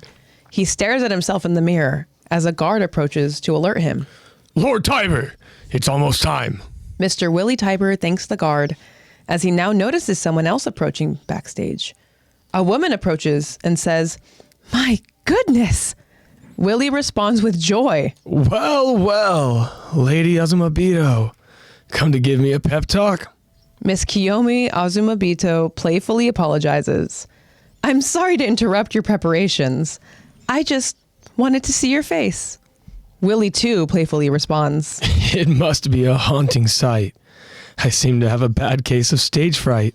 Kiyomi reassures Willie. Fear not. You look courageous and dignified. You are a truly brave man. My family knows that well. I'll wish you luck and take my leave. Willie graciously tells her. I'm glad you came by. Thanks, Kiyomi. We return to Aaron and Rhina as Aaron tells him. Sit down, Rhina. I found us good seats. You can hear everything that happens on the stage. We're right beneath an apartment building. It's behind the stage, but still, it's full of excited families waiting at their windows for the curtains to rise. They're all directly above us. Falco, beginning to get worried and noticing something, asks, Say, Mr. Kruger, did you cut your hand? With a palm full of blood, Aaron answers. Yeah, it's just a scratch. Rhina, sit. Rhina takes a deep breath and then takes a seat in front of Aaron. Falco, trying to avoid the situation, says, So, I think I should head back to the others now. But Aaron responds. No, Falco. You should stay here and listen to us. Rhina tells Falco. Just do as he says, all right? Back outside, we see Miss Kiyomi Azumabito suspiciously looking back at the stage as she tells her two guards, Now then, let's get out of here. Lady Azumabito and her two guards leave. Interesting. Wow. I think it's so funny how Aaron has like the same power as Chris Hansen. He has the take a seat power. Yup. He has the just take a seat right here. Yeah. Take a seat. Just sit down right here. All right. Also, I think it's funny that like I know we're going to talk about it, but I think it's funny that how long it takes Falco to be like, so should I head out then? Or like you can tell that he didn't want to be rude. Yeah, exactly. Like, am I allowed to go? He's like, so I'll just leave you to it. All right, we got to talk about this, guys. So let's talk about from the start here, right? Yes. This is a moment that we've seen before. We've seen from Rhina. Rhina goes on to have these dreams, right? About this gentleman, this older gentleman who we noticed that essentially early on in season 4, there is this moment, there is this scene where they're kind of like gathered around a campfire. It's this older man, it's Rhina, and it's Bertold. But then we have Annie, she's there as well, but she's kind of like off to the side, standing against a wall. You know, and then this he's guy, not very social. This this guy goes on to talk about his story, about how he came from this village out over in the mountains. He essentially had to escape the Titans. He went ahead and he pretty much abandoned his family. And then this overwhelming guilt has been just eating at him, and to the point where he decides to takes his own life. To take his own life. Yep. And Bertold, he can't really understand why this person would go on to go and explain this, knowing that he was going to go ahead and essentially end things, right? Yeah. And we've seen that actually over in as for their origin story, you know, the traders, right, in Reina and Bertold, that this is kind of their origin story that they went to go ahead and tell the cadets. They went to say that they were from this kind of like village out in the mountains, and that they had to go ahead and escape, and they left like their family or whatever and stuff, you know. And so this is kind of like their, you know, what's the word, like their alibi or whatever, right? Yeah, pretty much. Essentially. But again, so this goes to show what I guess maybe it's that Bertold isn't, I don't know, as heartless as he needs to be. Oh, definitely not. Interesting. What does Josh say? He says a good mirror to how Reina feels, so overwhelmed with guilt that he wants Eren later in the episode to just kill him, and just how his mom was eaten because of Reina. Interesting. That's a great example here that we're having here, right? So again, maybe that's just why we're getting this moment, is just for that perfect example that Josh went on to go and explain to us. The overwhelming guilt parallel. Yeah. I bet Reina really wishes that he was that guy right now. Yeah. Oh yeah, he does. Exactly. But that's another thing too. Exactly. To that same point, they're reflecting and they're thinking about that moment. And something interesting here that Annie even says is that he probably was hoping that we would forgive him, but after how we abandoned Marcel, because we're in no position to forgive anybody really, right? Mm-hmm. And that's another thing. Interesting coming from Annie. Yeah, exactly. Yeah. It just goes to show that the respect that Annie had for Marcel, right?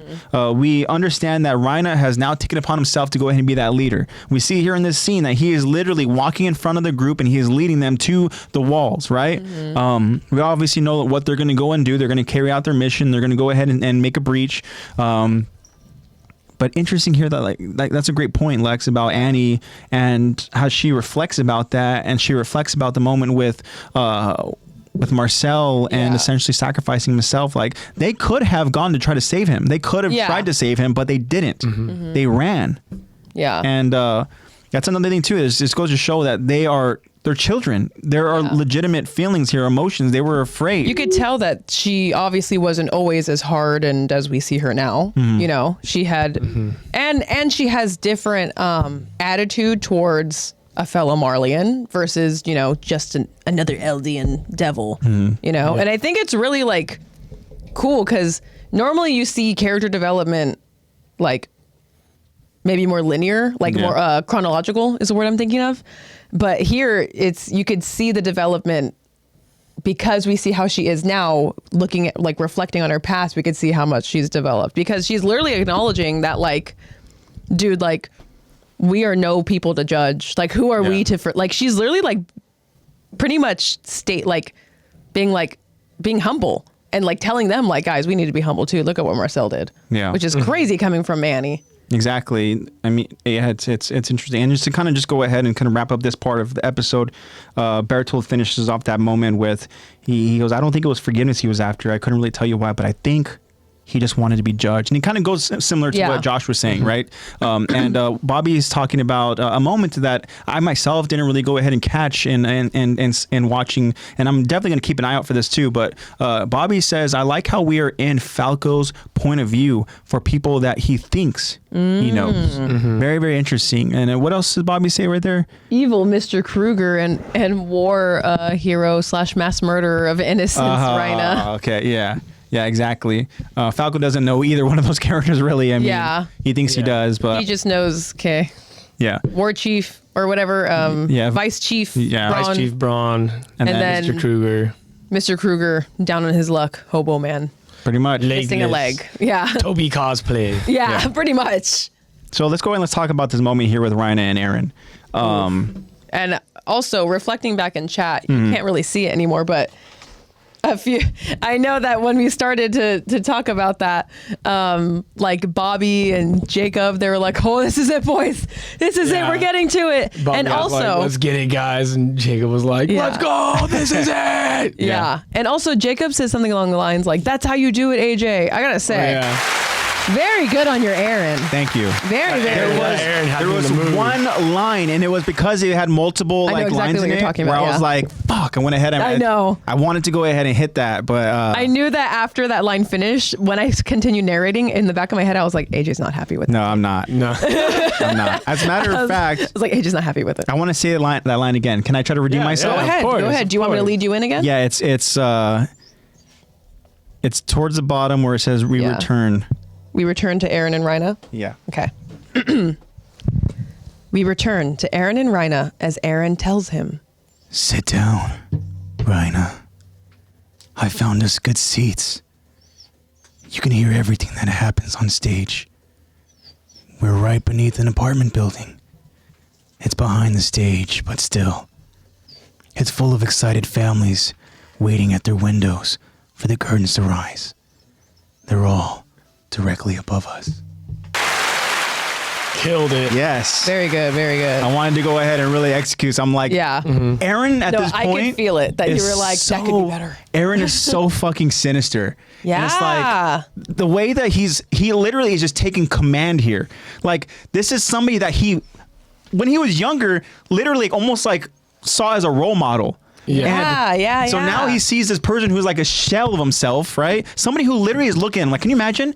There we do it. Okay, Jacob. There we go. There we do it.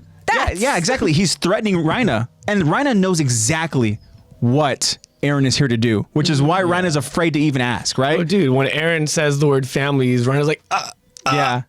Like that right there is essentially like, I have hostages. Yeah. You know, he's like, yeah, there's families directly above us. and So, Rhina wants to Yeah. say some shit, but he's like, if I say Definite something right threat. now, he's gonna just slaughter us. which That's is why he goes into such crucial detail. Yeah. Like, these are all families just happily, enjoying their night. exactly, and Ready to it's watch why the show. it's why Rhina even essentially tells Falco to shut up. Like, Yeah. he's like, just do as he says. Yeah, Alright. like, dude, shut up. Like, you see that moment in like movies whenever there's somebody who has like a hostage and like has like Yeah. their finger on the trigger And they pointing don't over at a loved understand one, and another person just like, hey, just listen to them.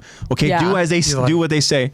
Yeah, Like, bro. it's just a Families scratch. right above us. It's Yeah. just a scratch. And you know that Rhino noticed that bloody palm way before. I mean, yeah. Rhino's like, Falco- dude, he's Falco missing a has leg. No clue.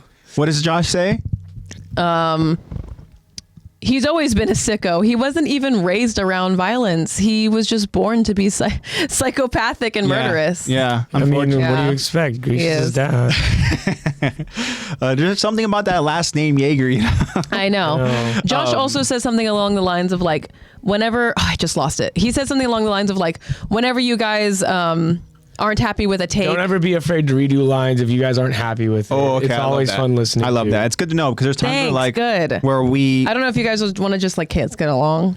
Yeah, there's times where we go ahead and we do a line, and all of a sudden we kind of don't execute it, but we continue going with the story. We don't want to stop the kind of momentum and stuff, but it's good to know that if we wanted to, we can go ahead and be always like, redo hey, a can I go line. ahead and hit that again? Which is good. And I'm glad I that say it's we fun for you to finish the listen to. run. I say we finish the run and then just be like, I'm doing that again. Yeah. What does Bobby say? He says, man, I wish I could hold my ops at gunpoint with my bloody hand. Bruh, I know. I wish I had an earring and I could just be like, fuck with me. I know. Seriously, me. that's pretty much what it is. I will blow us all up You know right now. what I'm capable of. That is literally the first thing that came into my mind. It's essentially that same example where he's like, you know what? Hey, you want to go ahead and do something? Yeah. Please make Fuck the with first me. move. Fuck with me. Take one step. Yeah. He literally sees it. I have a bomb. Yeah. But I am the bomb. I Yeah. will blow these families sky high. I swear. He's like, call back. He's like holding a spoon. He's just like, you know what? Don't make me drop the fucking He's like, spoon, okay? No. Goes, Literally. Aaron holds it out with his bloody hand, drops the spoon, goes, Uh-oh. oh no. Yeah, no, seriously. I dropped my spoon. He's like, It would Stab be a Rhina. shame if I had to pick it up under all. you imagine these he just, like, families drops living it? in this apartment building. and he's just like, Falco, pick up the spoon. Yeah. And Reina just like, Falco's like, do what he says. Do what he says. but your blood's on it. I Pick know. it up. Falco, Pick it up, Falco. grab the spoon before he He's like, does. trust me, Yeah. he doesn't. You don't want him to pick up the spoon. I know. Aaron goes out. He's like, Falco, no. Falco, no. Falco, pick up the fucking spoon. Yeah, exactly.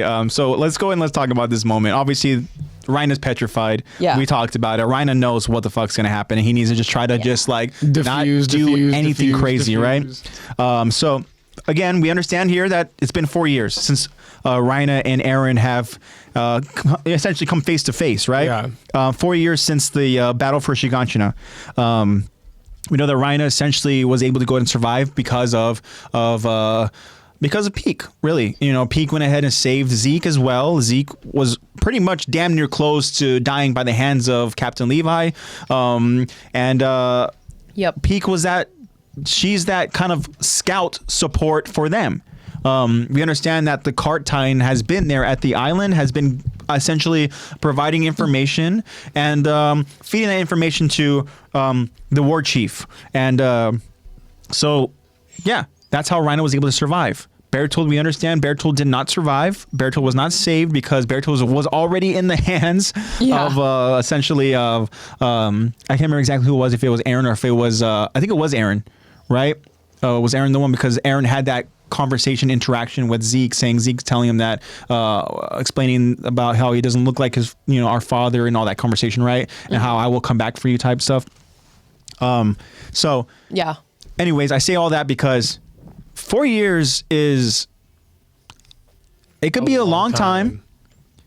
That's also a long time for Eren to get a hold of his issues and abilities and to understand them and to that's get also a lot of time information for and training. a lot of preparation. And I think it's safe to say that Reina has not been doing that same thing. No. Reina has been having to really deal Reina's with. been running away from it. He's dealing with what he witnessed, saw, felt, everything that came with that mission, and he's now just What he caused. he's trying to go ahead and cope. And he got home and diffused. yeah, Mm-hmm. and you know what?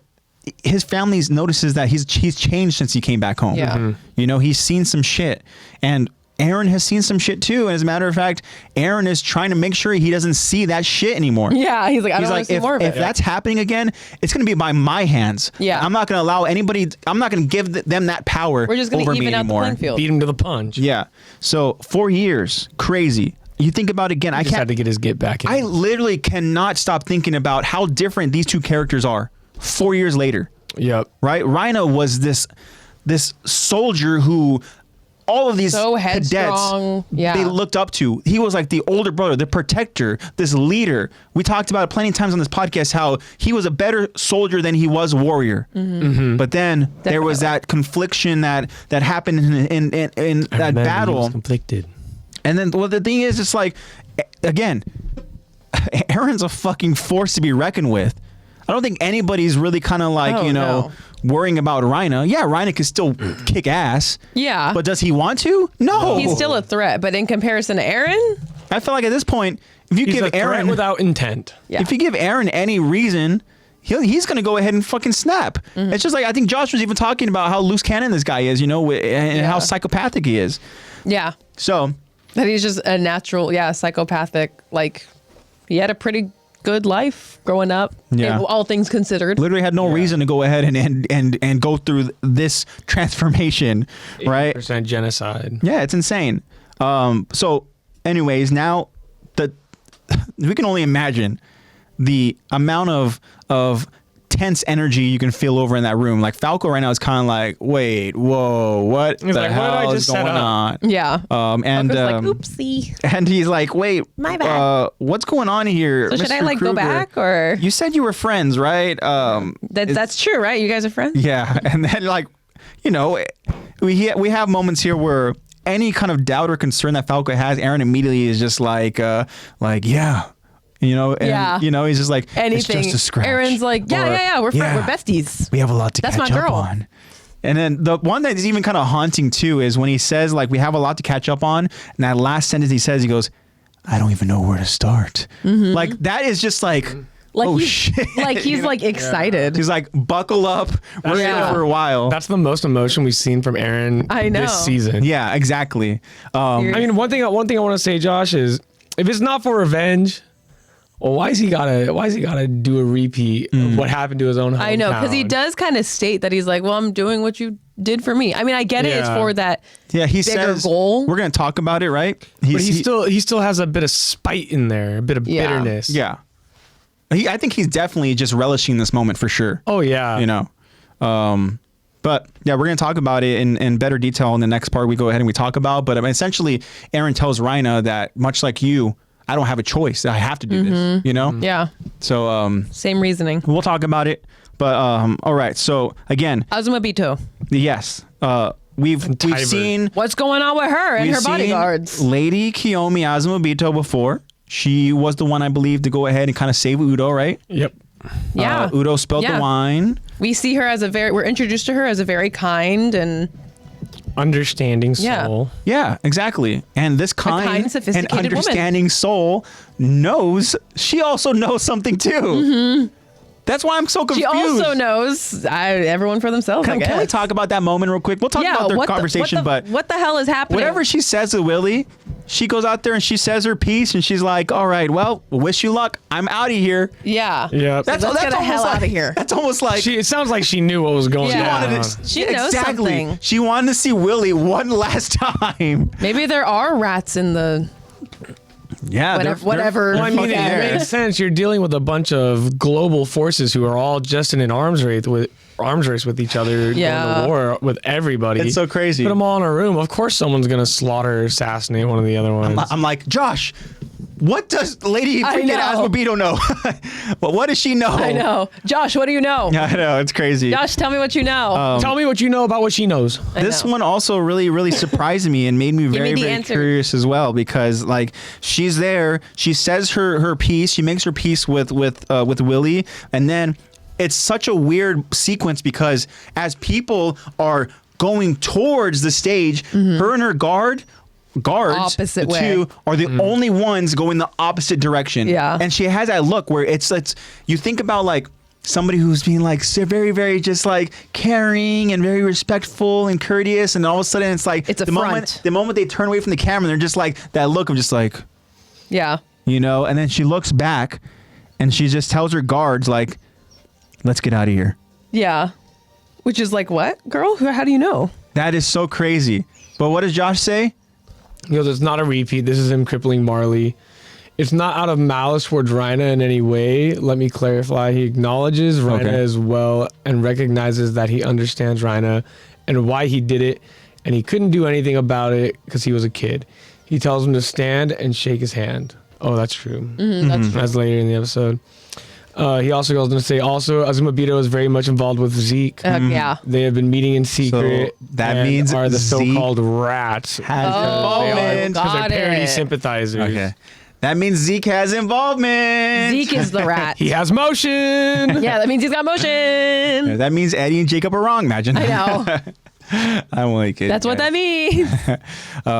Okay, so that makes sense that obviously, you know, Miss Kiyomi Azumabito has been fed information. So rats are, sorry, I just got that. Rats are parody sympathizers, hence us. Oh my gosh, we're so dumb. We saw her literally sympathize. Okay. It's so crazy when certain things are kind of like in your face, right? I see you, Isayama. They're right there. The information is right there, but it's like you need. It's like it's so layered that you need like episodes later to. Sometimes to be I like, need it spelled out for me. Fuck. It's so crazy. We literally get that hint of her being a parody sympathizer because of the way that she sympathizes with Eldian. Yeah. You know? So, yeah. Josh, and you guys. Josh. Is the initial plan of Magath and Tiber just to be who doesn't show up to the event?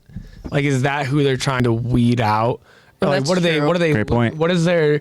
What is the initial plan for having this whole? I might say alter. There has to be like a secondary effect. Josh, if you have a response, great. But I also want to kind of bookmark that because there's an interesting Magath line in this next part. Oh yes, I know what you're talking about. Yeah. Yes. So that'd be a great way for us to go and talk about that. Segue that into the next part. But I probably will once you read it.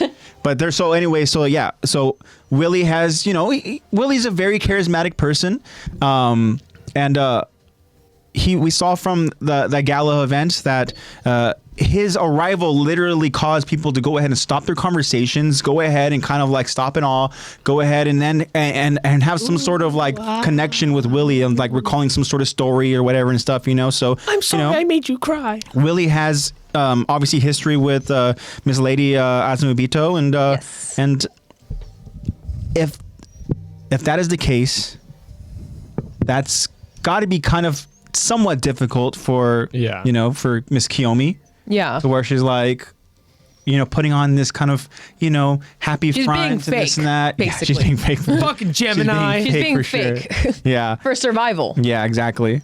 So again, it's just interesting. But should we go ahead? Is there anything else we should go ahead and cover here, with the exception of you know, more dialogue with well, we kind of covered what Aaron and Yeah. Yeah. I think we did a pretty good the last job. part really is interesting. Is just, you know, can when always circle back if there's parallels. Aaron tells Falco to stay and listen to this. Yeah, you should hear this too. Yeah. Interesting. Like that, Fucking- that Pedro yeah. Pascal. You should hear this too. Yeah, I could literally. You should hear this. All right. So Zach gets to narrate this time. Oh my gosh. Wow. And all right. Wow. So we'll go ahead. We'll talk about this. Yeah. Thank you, Josh. Josh, I'll Yeah. hold off on explaining. Thank you. I had a paragraph ready, but Perfect. I'll wait. I cut it. I'll paste it later. I appreciate you, Josh. I really do. Okay.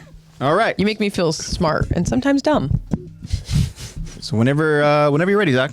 Cool. We continue the episode as we notice Rhina's mother making her way to her seat. She notices Annie's father sitting at his seat. Hello. It's been quite a while, Mr. Lionheart. Mr. Lionheart acknowledges. Evening, Miss Braun. I don't believe I've seen you since your son came home. Miss Braun takes a seat next to him. Speaking of which, I hear Mr. Hoover died. In his sleep, I believe. Miss Braun confirms. He did. He always used to speak of how proud he was of his son's courage, how he gave his all for Marley. I'm sure that Annie was just as brave. Mr. Lionheart immediately interrupts. She's not dead. My daughter is alive. One day she'll come back. She promised me she would. Away from the crowd gathered at the stage, we see Commander McGoth in uniform, ready for action, waiting on top of a rooftop. Theo McGoth says to himself while staring at the people all gathered, "To think, we're about to declare war on what's left of Eldia from the Eldian internment zone." In the crowd, Gabi's in awe of those in attendance. Wow. Even General Calvi's here. Udo notices the high-ranking officials, along with almost every other important Marleyan officer. The crowd's also full of nobles and ambassadors. Porco, sitting with them, adds, Not to mention journalists from every newspaper in the world that's worth the ink. Peak, proud and happy, adds, It kind of feels like we're the center of the world, doesn't it? Colt, wondering, says, "The Tibers did this? Can't believe they're this powerful." Porco adds, Even though they're just as Eldian as we are. music begins to play, signaling the production is about to begin. Udo mentions, "Falco and Mr. Braun haven't come back yet." But then suddenly, just as the production has begun, a soldier approaches the group of warriors and successors. Commander McGoth. Oh, hold on. Let me try that one more time. I just totally glitched out my phone. Commander McGoth sent me. He needs his Eldian warriors. The group just stares at this unfamiliar soldier. Meanwhile, beneath the apartments, Aaron, Rhina, and Falco hear the music playing from the stage. None of them are saying a word, as Falco looks around confused. Aaron stares at Rhina, as Rhina has his head down. But then Rhina asks, "Why, Aaron? Why come here? What do you plan to do?" Aaron answers. The exact same thing you did. A panicked Rhina reacts. "No, Rhina begins trembling, holding his head. Aaron continues. As for why, that's the same too. I don't have a choice. That's why. We go back to the stage as Willie is now front and center as the crowd erupts in applause and the many cameras all flashing, capturing Willie's bow to the crowd. Aaron reacts to the applause as he says, Sounds like the show's begun. We should listen. To be continued. No shit. Damn. Sorry to leave you guys hanging there. Tune in next week. Next week, we're going to get the freaking speech. I know. It's going to be fun. God, I'm going to play that shit for like 10 times a day. I know. Just in preparation. I'm gonna stand up. Next week. I'm just gonna fucking. Yeah. I'm gonna do the whole. It's gonna actually. He's gonna bring a cardboard box and come out of the box, and on top of it's gonna be like a replica of Yeah. Well, I was gonna say I was just gonna do motion for motion with Willie. Yeah, that'd be pretty crazy. If you just like full on mannerisms, go method and everything. And go stuff. method. I get a full on blonde wig and everything. Yeah. All right, guys. I want to go ahead and now go back to our bookmark. Let's talk about that line because it got me really thinking about what Magath and his agenda is as well in all this. Because we see he's sitting on he's standing on this rooftop. There is another soldier that's there also on the rooftop as they're kind of also making preparations and stuff. We literally see ammunition, we see weapons, and his line was to think we're about to declare war on what's left of Eldia from the Eldian internment zone. Yeah. The irony of it all. What the fuck? Does that mean that if things went according to plan, that they were going to go ahead and take out Eldians? Yeah. So declare war on Eldia. This line makes me feel like they were trying to get the rats out by just setting up a stage for them to attack. And now they're ready for the counterattack. What the fuck, Bobby? I had a candle in the air and everything, bruh. I had to suck in my single tear. Suck in my single tear. He was like ready. Oh shit, that's beautiful. He was looking like the Statue of Liberty. Oh shit. Well, Bro, I mean, like so the cop from Cloudy with the Chance of Meatballs. Like, get back in there, tear. Get back in there. I was very confused with Mr. Magath here. I mean, so if Aaron never declared war, Josh, we're ready for your paragraph now. Is he talking about? Is he talking about it into existence? Hold on, let me get this thought out because then I think Josh can bring clarity. He can tie it in. Was Magath and Willie's plan to go ahead and declare war on the Eldians here, or to go ahead and declare war over on Parody? Because I'm thinking, if it's Parody, then why the fuck is Magath all geared up? Why does he have guns ready? I think the declaration was meant for being done in Marley. Yeah. And just to be like, it's just like, I want to get everyone on board for this declaration of war. You're either with us or you're against us. Let's not forget that there are a lot of ambassadors in attendance. Yeah. You know, so that'd be, unfortunately, the perfect time to start taking out some important people. Yeah. You know? And let's not forget, too, literally military harbor fleets are over there ready, too. Yeah. I don't think they're going to let anybody escape. Yeah. You know? Yeah. So I was thinking, I'm like, you fucking dirty dog, my God, dude. I know. They have to have, I mean, obviously they have military ready, but because they're all there. Everyone is there. Okay, before we lose it, what does Josh say? Who wants to read it? You. Awesome. You. So Willie and Rhina's resolve is sort of mirrored in the episode. Willie is determined to die a martyr, a victim of an unforeseen attack, which is ironic since they are planning it and do see it. Willie tells his sister, stand and witness my resolve, while Rhina is on the floor begging to be killed, the opposite of having resolve. Wow. The war is being declared on Parody. The reason why it's being declared inside of Liberio is because it's a play and that he was going to expose the truth but slightly propagandize it with lies about the rumbling in Aaron. Interesting. Okay, so then they weren't going to go ahead that's what he means when he says we're declaring a war on Eldia. He knows it's Parody, but he's just like, well, they're all Eldians anyways. Yeah. It's interesting. Okay, so then that means he's probably just geared up and ready to go ahead and take off then? Yeah, or just ready, or he's security. I guess he could be security, yeah. Well, no, I think what it is, okay. Eddie. Hey, what's up, Eddie? Hi. Like Josh said, a victim of an unforeseen attack. It seems like they're using this play. Look, Willie knows he's Determined to going die to a die. martyr. Yeah, he knows he's going to die or get attacked. He just doesn't understand that it's going to be from Aaron. They're thinking it's Yeah. just the rats that are present, such as like, now I'm blanking Yeah, on a her name. traitor or- Kiyomi. Kiyomi. Kiyomi and Zeke are the rats, so they're Yeah. expecting their attack to be from them, not From the inside, yeah. not the founding fucking Titan. Not with from the Aaron attack Yeager. Titan Yeah. jumping from the basement and Yeah. just chomping on him. I don't think that's Seriously. what he thought. But I totally agree, Josh. That man is determined to die a martyr. Oh yeah. Determined. I mean, we've been like getting insights since the bench of him being like the whole demeanor shift from the first meeting of Willie to the second meeting of Willie is just like he's like, "Hi, nice to meet you, Mr. McGaw. Hardy, hardy, hardy, hard. Yeah. Party, party, party. Yeah. Or charisma, charisma, charisma." I'm so charming. Sits at a bench. This is where I'm gonna die. Yeah. It literally makes Bro, sense. what? Look, the power of motivation I'm going to spark for all of the world to take out the devils. Yeah. Josh says they don't know who. They just know they're from parody or parody No, I get, allies. I Yeah. get that. Like that's what I'm saying. They know the He's rats. assuming They're that expecting the an attack allies, from the yeah. rats present. Yeah.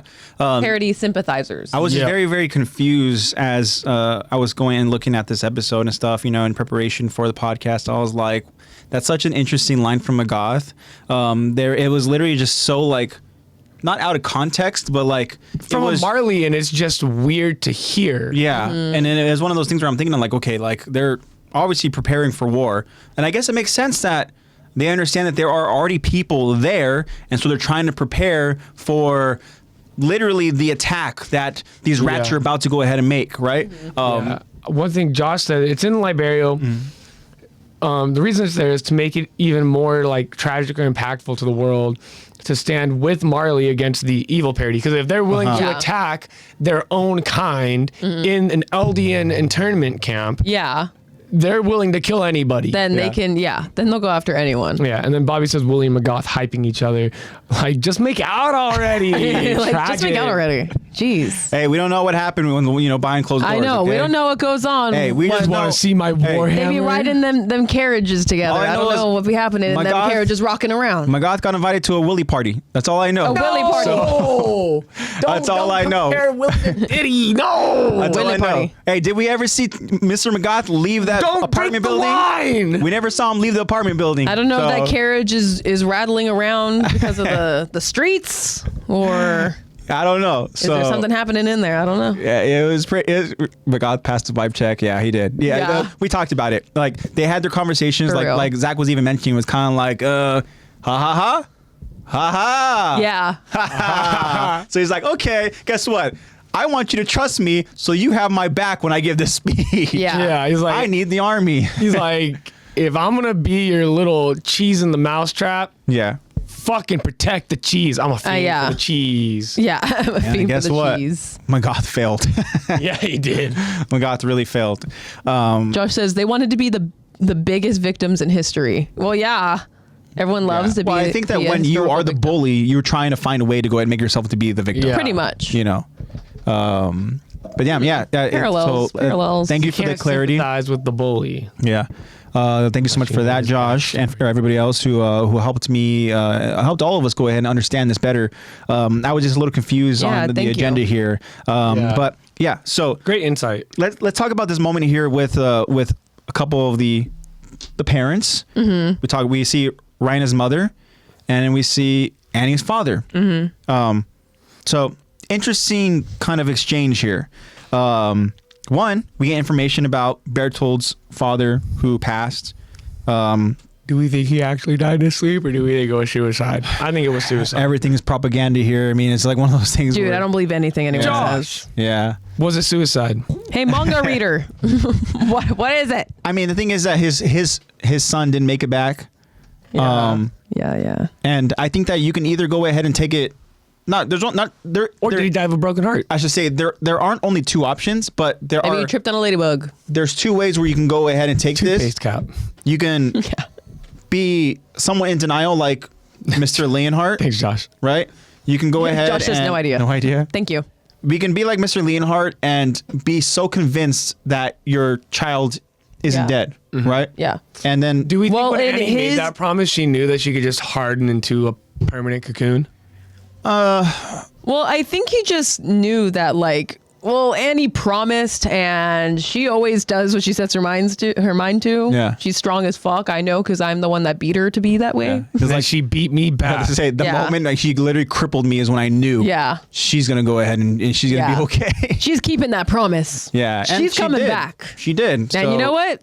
Yeah, more power to her. But my point, just Josh lucky says guess, just a lucky yeah. guess. My All point right. being is that like you have that aspect from a parent, right? And then you have the other kind of way Then you of have Miss Braun. of filling that information. I should say, at least with Mr. Hoover, is that he very well, maybe did believe that his son didn't make it, and it did kind of cause Mr. Hoover to Spiral. quit living, and Yeah. says he died in his sleep. At least that's what Mrs. Braun, or I say Miss Braun, believes. But she does say that he would always speak of how proud he was of his son's courage and how he gave his all for Marley. That's something we talked about with Bertold, is that Bertold's character development, right? He was very soft-spoken. He was his follower, right? Always followed Rhina. And then he ended up kind of coming to his own a little bit. He started to go ahead and stand up for himself. He peaked right before he died. Yeah, he really did. But he did. Maybe He- not he- right before. He did give his all to Marley. He did. You know what? That's true. He did give his all, especially in that last fight. That was a whole new Rhina. Yeah. That was Warrior Rhina. I mean, Warrior Bertold. My bad. Josh has another tie-in with the theme of resolve. His resolve was at an all-time high. Yeah. Yeah. I'm referring yeah. to Bertold, I believe. Interesting. Yeah. So, but again, before Mrs. Braun can even finish her sentence about Annie, Mr. Leonhardt is The like, woman that she uses past tense yeah, was. he's like, she's not dead. She's alive. She's gonna be back. She promised me. And like we just talked about it, he just, Yeah. And she promised me. Yeah. he just figured that was the case, and he wasn't wrong, and he still was very much surprised to go ahead and see Annie ultimately, but he's He's got faith in his daughter. he trained her to go ahead and be Yeah. a force to be reckoned From with, like birth. and Well, maybe not from was. birth. From basket. yeah, However he got her, I don't know. From Stork. Yeah, from Stork. yeah, pretty much. When he was left at Flying crane he was kick left out at of the his stork's mouth. front porch. All right, so now I want to talk about, we have the trainees and the warriors sitting at their seats. A couple of them are missing. We understand where they're at. Interesting here. So Gabi notices pretty much the high-ranking officials in attendance. We've gone on to go ahead and learn about General Calvi, who obviously is not a pleasant human being. No. Piece of shit. Yeah, very much. We've heard plenty of Eldian slander from his mouth, and Racist. yeah, very much so. Seems entitled and so on and so forth. And you know what? We're not sad one bit. What's coming to him? No. So I could live with it. Udo talks about how pretty much every other important Marleyan officer is in attendance, and like the Smash crowd Bros. is for full of Marley. nobles and ambassadors. Now think about that. We know what's going to happen. Now we know who's all in attendance. That's difficult to kind of rebuild from, right? For Yeah. any of these nations. Like, again, some of these nations had their ambassadors travel over to here, this internment zone in Liberia, right? So that they can go ahead and essentially try to unite against Eldians, against parity. But then Aryan, of course, is one step ahead of them. And they lose these ambassadors, right? Yep. Marley, they lose, as Udo says, pretty much all the important Marleyan officers, which, again, that's difficult to try to, rebound from, Yeah. You're basically rebuilding your whole military cabinet. So I'm just trying to go ahead and put into context again as far as like how significant this is. We obviously know how significant it is because we've been waiting for the declaration of war. Yes. But just again, like there are very important people in attendance. Yeah. So that's crazy. Colt is even wondering like, damn, did the Tybers do all this? No. We know the Tybers There were a couple other invited. mechanisms. They were invited. Yeah. They were invited to host. Yeah. They were voluntold. He goes, I can't believe they're this powerful. Porco even says that all like pretty much every journalist, right, that's worth the ink is in attendance. Yeah. So again, you're potentially losing all of that. Peak, very Also, very very proud. very good job on your Porco voice as well. Your thank Porco you. voice is very, very good. Thank you. You're good at doing those sad, depressed, angsty voices. Yeah, it's fun. Tapping into something you're not. It's an outlet. Yeah, it's an outlet. Yeah, I live vicariously through Porco. What's interesting too, Peak's line here, it kind of feels like we're the center of the world, doesn't it? Yeah.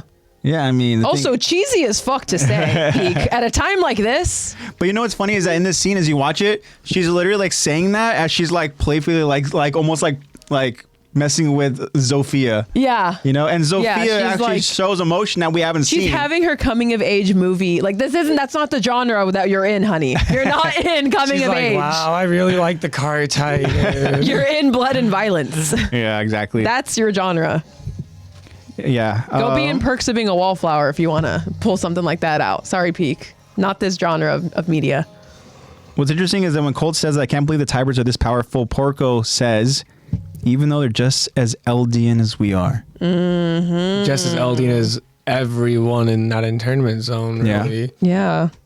Just as Eldian as the man who's a basement behind them. Yeah. Like, that's exactly. crazy. They're like, these are major leaders. Like, they're the Tybers. Da, da, da. Like, yeah, but they're also Eldian. They're Eldians. Celebrities like, are just people like too. us. Yeah. Just like these people that are being, like, killed for looking the wrong way. Yeah. You know? Exactly. But in closing, yeah. So the production has begun. It's almost like right as the music plays, Drums of liberation. it's like right on cue. It's like whoever this soldier is, they're almost informed as soon as the play starts, go get them. Grab them. You know? And then we see Suspicious. a suspicious. Sounds like a girl acting like a guy. Don't be suspicious. Don't be suspicious. It's a very suspicious soldier with a chin strap. who Really is, trying to do my that character voice. I'm not gonna say her name yet. Yeah. Its name yet. Not yet, but yeah. So we talked about potential involvement and with certain characters, and this character's name has been brought up already a few times in this episode and last week's episode, and so they're involved. Oh yeah. They know when to. There's more when rats, to more go. sympathizers, more Jaegerists. Yeah. I guess. More to the plan. What's funny is that as soon as a soldier is like trying Where to was summon, she hiding? they're trying to summon where they're just like Commander McGod sent me. He needs his Eldian warriors. They're all just kind of like. the fuck kind of They're like, summoning is what? that? They're literally sitting down in their seats. They're just like. We just started the play. I know. Yeah. Exactly. They're like, dude, really? We'll But get also, to it. like, I know that they're probably I mean, we're gonna get there. They're probably suspicious, but also in the back of their head, they're like, well, fuck, if it's real, dude, we're gonna die if we don't go now. Yeah. Like, Yeah. Magath is gonna kill us if we don't follow orders. This is why so I'm trying do to it. think, and I know we're going to talk about it next week. I'm sure we will. I'm trying to remember if Zeke essentially gives them the okay, much he did, just like he I did feel with like Rhino. I feel like he probably is the one to get up and be like, "Let's go. Yeah. Here's our orders." Yeah. Yeah. It's time. Show's starting. time. It's time. Yeah. It's go time. Okay. Go. Interesting. And then the last part here is just Rhina asking Aaron why. And Aaron says the exact same thing, or he just said, yeah, why did you come here and what do you plan to do? Aaron says the exact same thing you did. And then that was that line that got Rhina to, he almost did the same thing that freaking Aaron did to his own grandfather, where he's like, no. It's screaming. Because Rhina, Like, dude, kill me now. Rhina literally Yeah. starts like holding his head as he's like shaking. Yeah. He's literally starting to have a panic attack. Dude Yeah. is, literally. And He's Aaron, like facing everything that he's been avoiding. Yeah. And then Aaron says, as for why, it's the same too. I don't have a choice. That's why. That's kind of like what we were alluding About to at the earlier, start of the yeah. episode. Yeah, is this is something where it's not necessarily he wants to do. He's not forced to do it. At least maybe he is forced to do it, but he's not fully aware that he's forced to do it. But anyways, this is something where he doesn't have a choice. Yeah, he hasn't been left with many options. Yeah, and then the crowd erupts. Mm-hmm. We understand why, and we get kind of like that. It's a cool shot too because it's almost like we're like behind the stage. Backdrop, Yeah. And we go ahead and we see as all of the flashing camera lights are just like piercing. We see it from like a We theater get perspective. Willie's silhouette. Yeah. And then Willie is just there taking his You can bow. see all the people, like how dramatic it is. Yeah. Yeah, it's a really cool shot. Yeah. It's something where I think about like there's certain shots where I'm like, man, if that was like live action, that would be so fucking cool. Mm-hmm. Stuff, you know, and like so that shot, like that would be a really cool shot. But yeah, Willie goes and he bows to the crowd. Aaron hears that. He's like, well, sounds like it's about to begin. Yeah. And he kind of just like almost like, hey, let's just listen. Yeah. Let's enjoy it for a second. He goes, I need to go ahead and hear. Now that I just dropped this bomb on you, let's sit in silence. I need to hear. Like that's literally torture. Yeah. Like, he's like, I need to hear from IQ. Exactly, I know. Exactly. Hold on, dude. This is about us. Hold on, dude. That's about me. Yeah, craziness, and I hope you guys enjoyed it, guys. But yeah, we're here. We're in the Declaration of War. Yes. Next week we get to go gonna ahead be and hear lit. Zach. Zach gets to go ahead and channel in his inner excited. Willie, and gets to go ahead and get out the speech. Expect a hefty fired up next week. Oh yeah, I love it. I love it. Yeah. And I love you guys. Thank you so much for tuning in and sticking around with us. It's cool. We had some really fun engagement in chat. Josh, thank you again so much for all the insight, and everybody else who wanted to go ahead and help us with, which is kind of like what we're kind of trying to go ahead and find out Did you do it on this side? as we were talking about it. Beautiful stuff.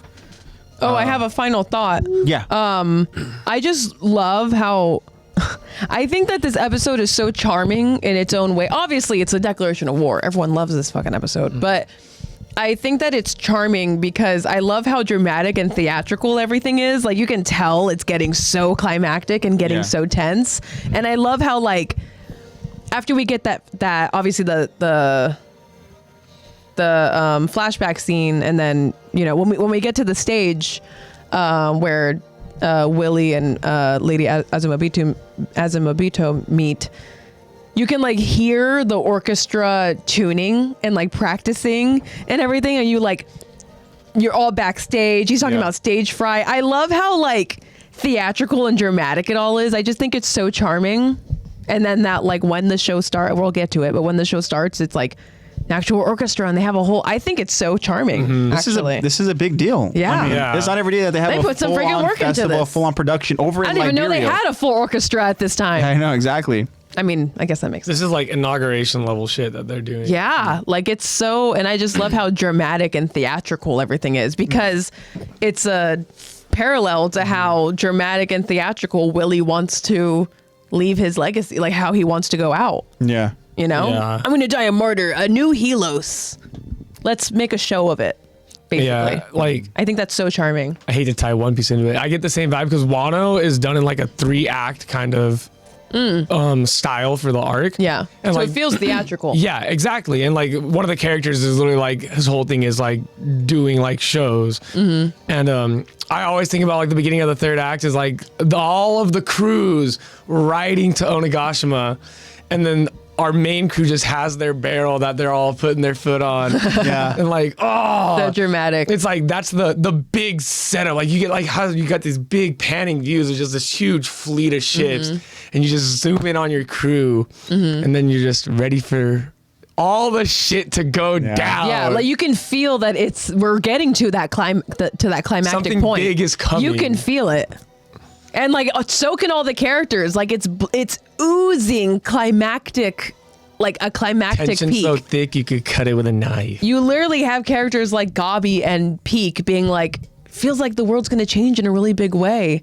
Like, oh, it's everyone, you know, literally alluding to like something huge is going to happen, audience. Yeah. Something Hey big guys, is going to happen. if you're not fucking reading the subtitles, Yeah. shit's going down. yeah, something's going to happen. If you're lost this episode, something's We've going said it down. about 4 times in 5 different Yeah. ways. Shit's going down. Rhino's got his head in his hands. Falco's confused, hoping that Aaron Mr. Kruger's cut not his bleeding out. hand. Yeah.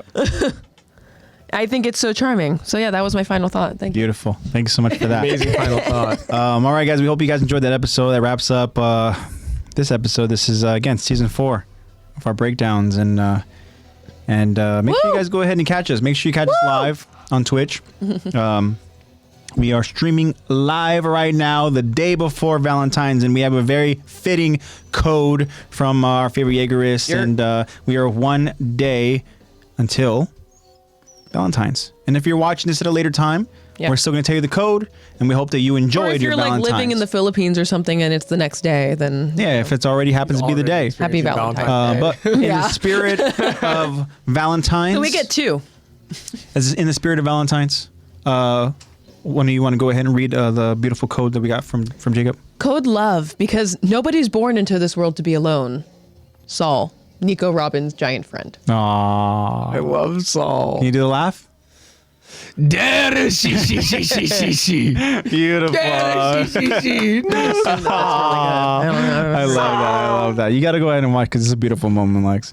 But I love that, Jacob. Thank you so much. Absolutely. Saul was correct. Nobody is born into this world to be alone, and just a beautiful code for us to have for this episode. Thank you, Jacob.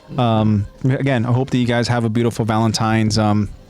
Make sure you guys follow us Have a good over weekend. on Instagram. Yeah, have a great weekend. The following Monday is A holiday. I can't remember. President's Day? This past Monday was Lincoln's birthday. Yes. Okay. President's Day. Cheeto Day. That's right. Make sure you guys go ahead and follow us over on Instagram for your updates. Thank you all again for those that responded over in the Q&A. Yes. Amazing thank you. response. I really appreciate it. And for joining us in chat and explaining yourself. Exactly. Bobby, Chat interaction today. Not like we're grading you or anything, but I just gotta you guys say, got a B+ today. I love the explanation. Bobby, good luck with your Valentine's conundrum. Yeah.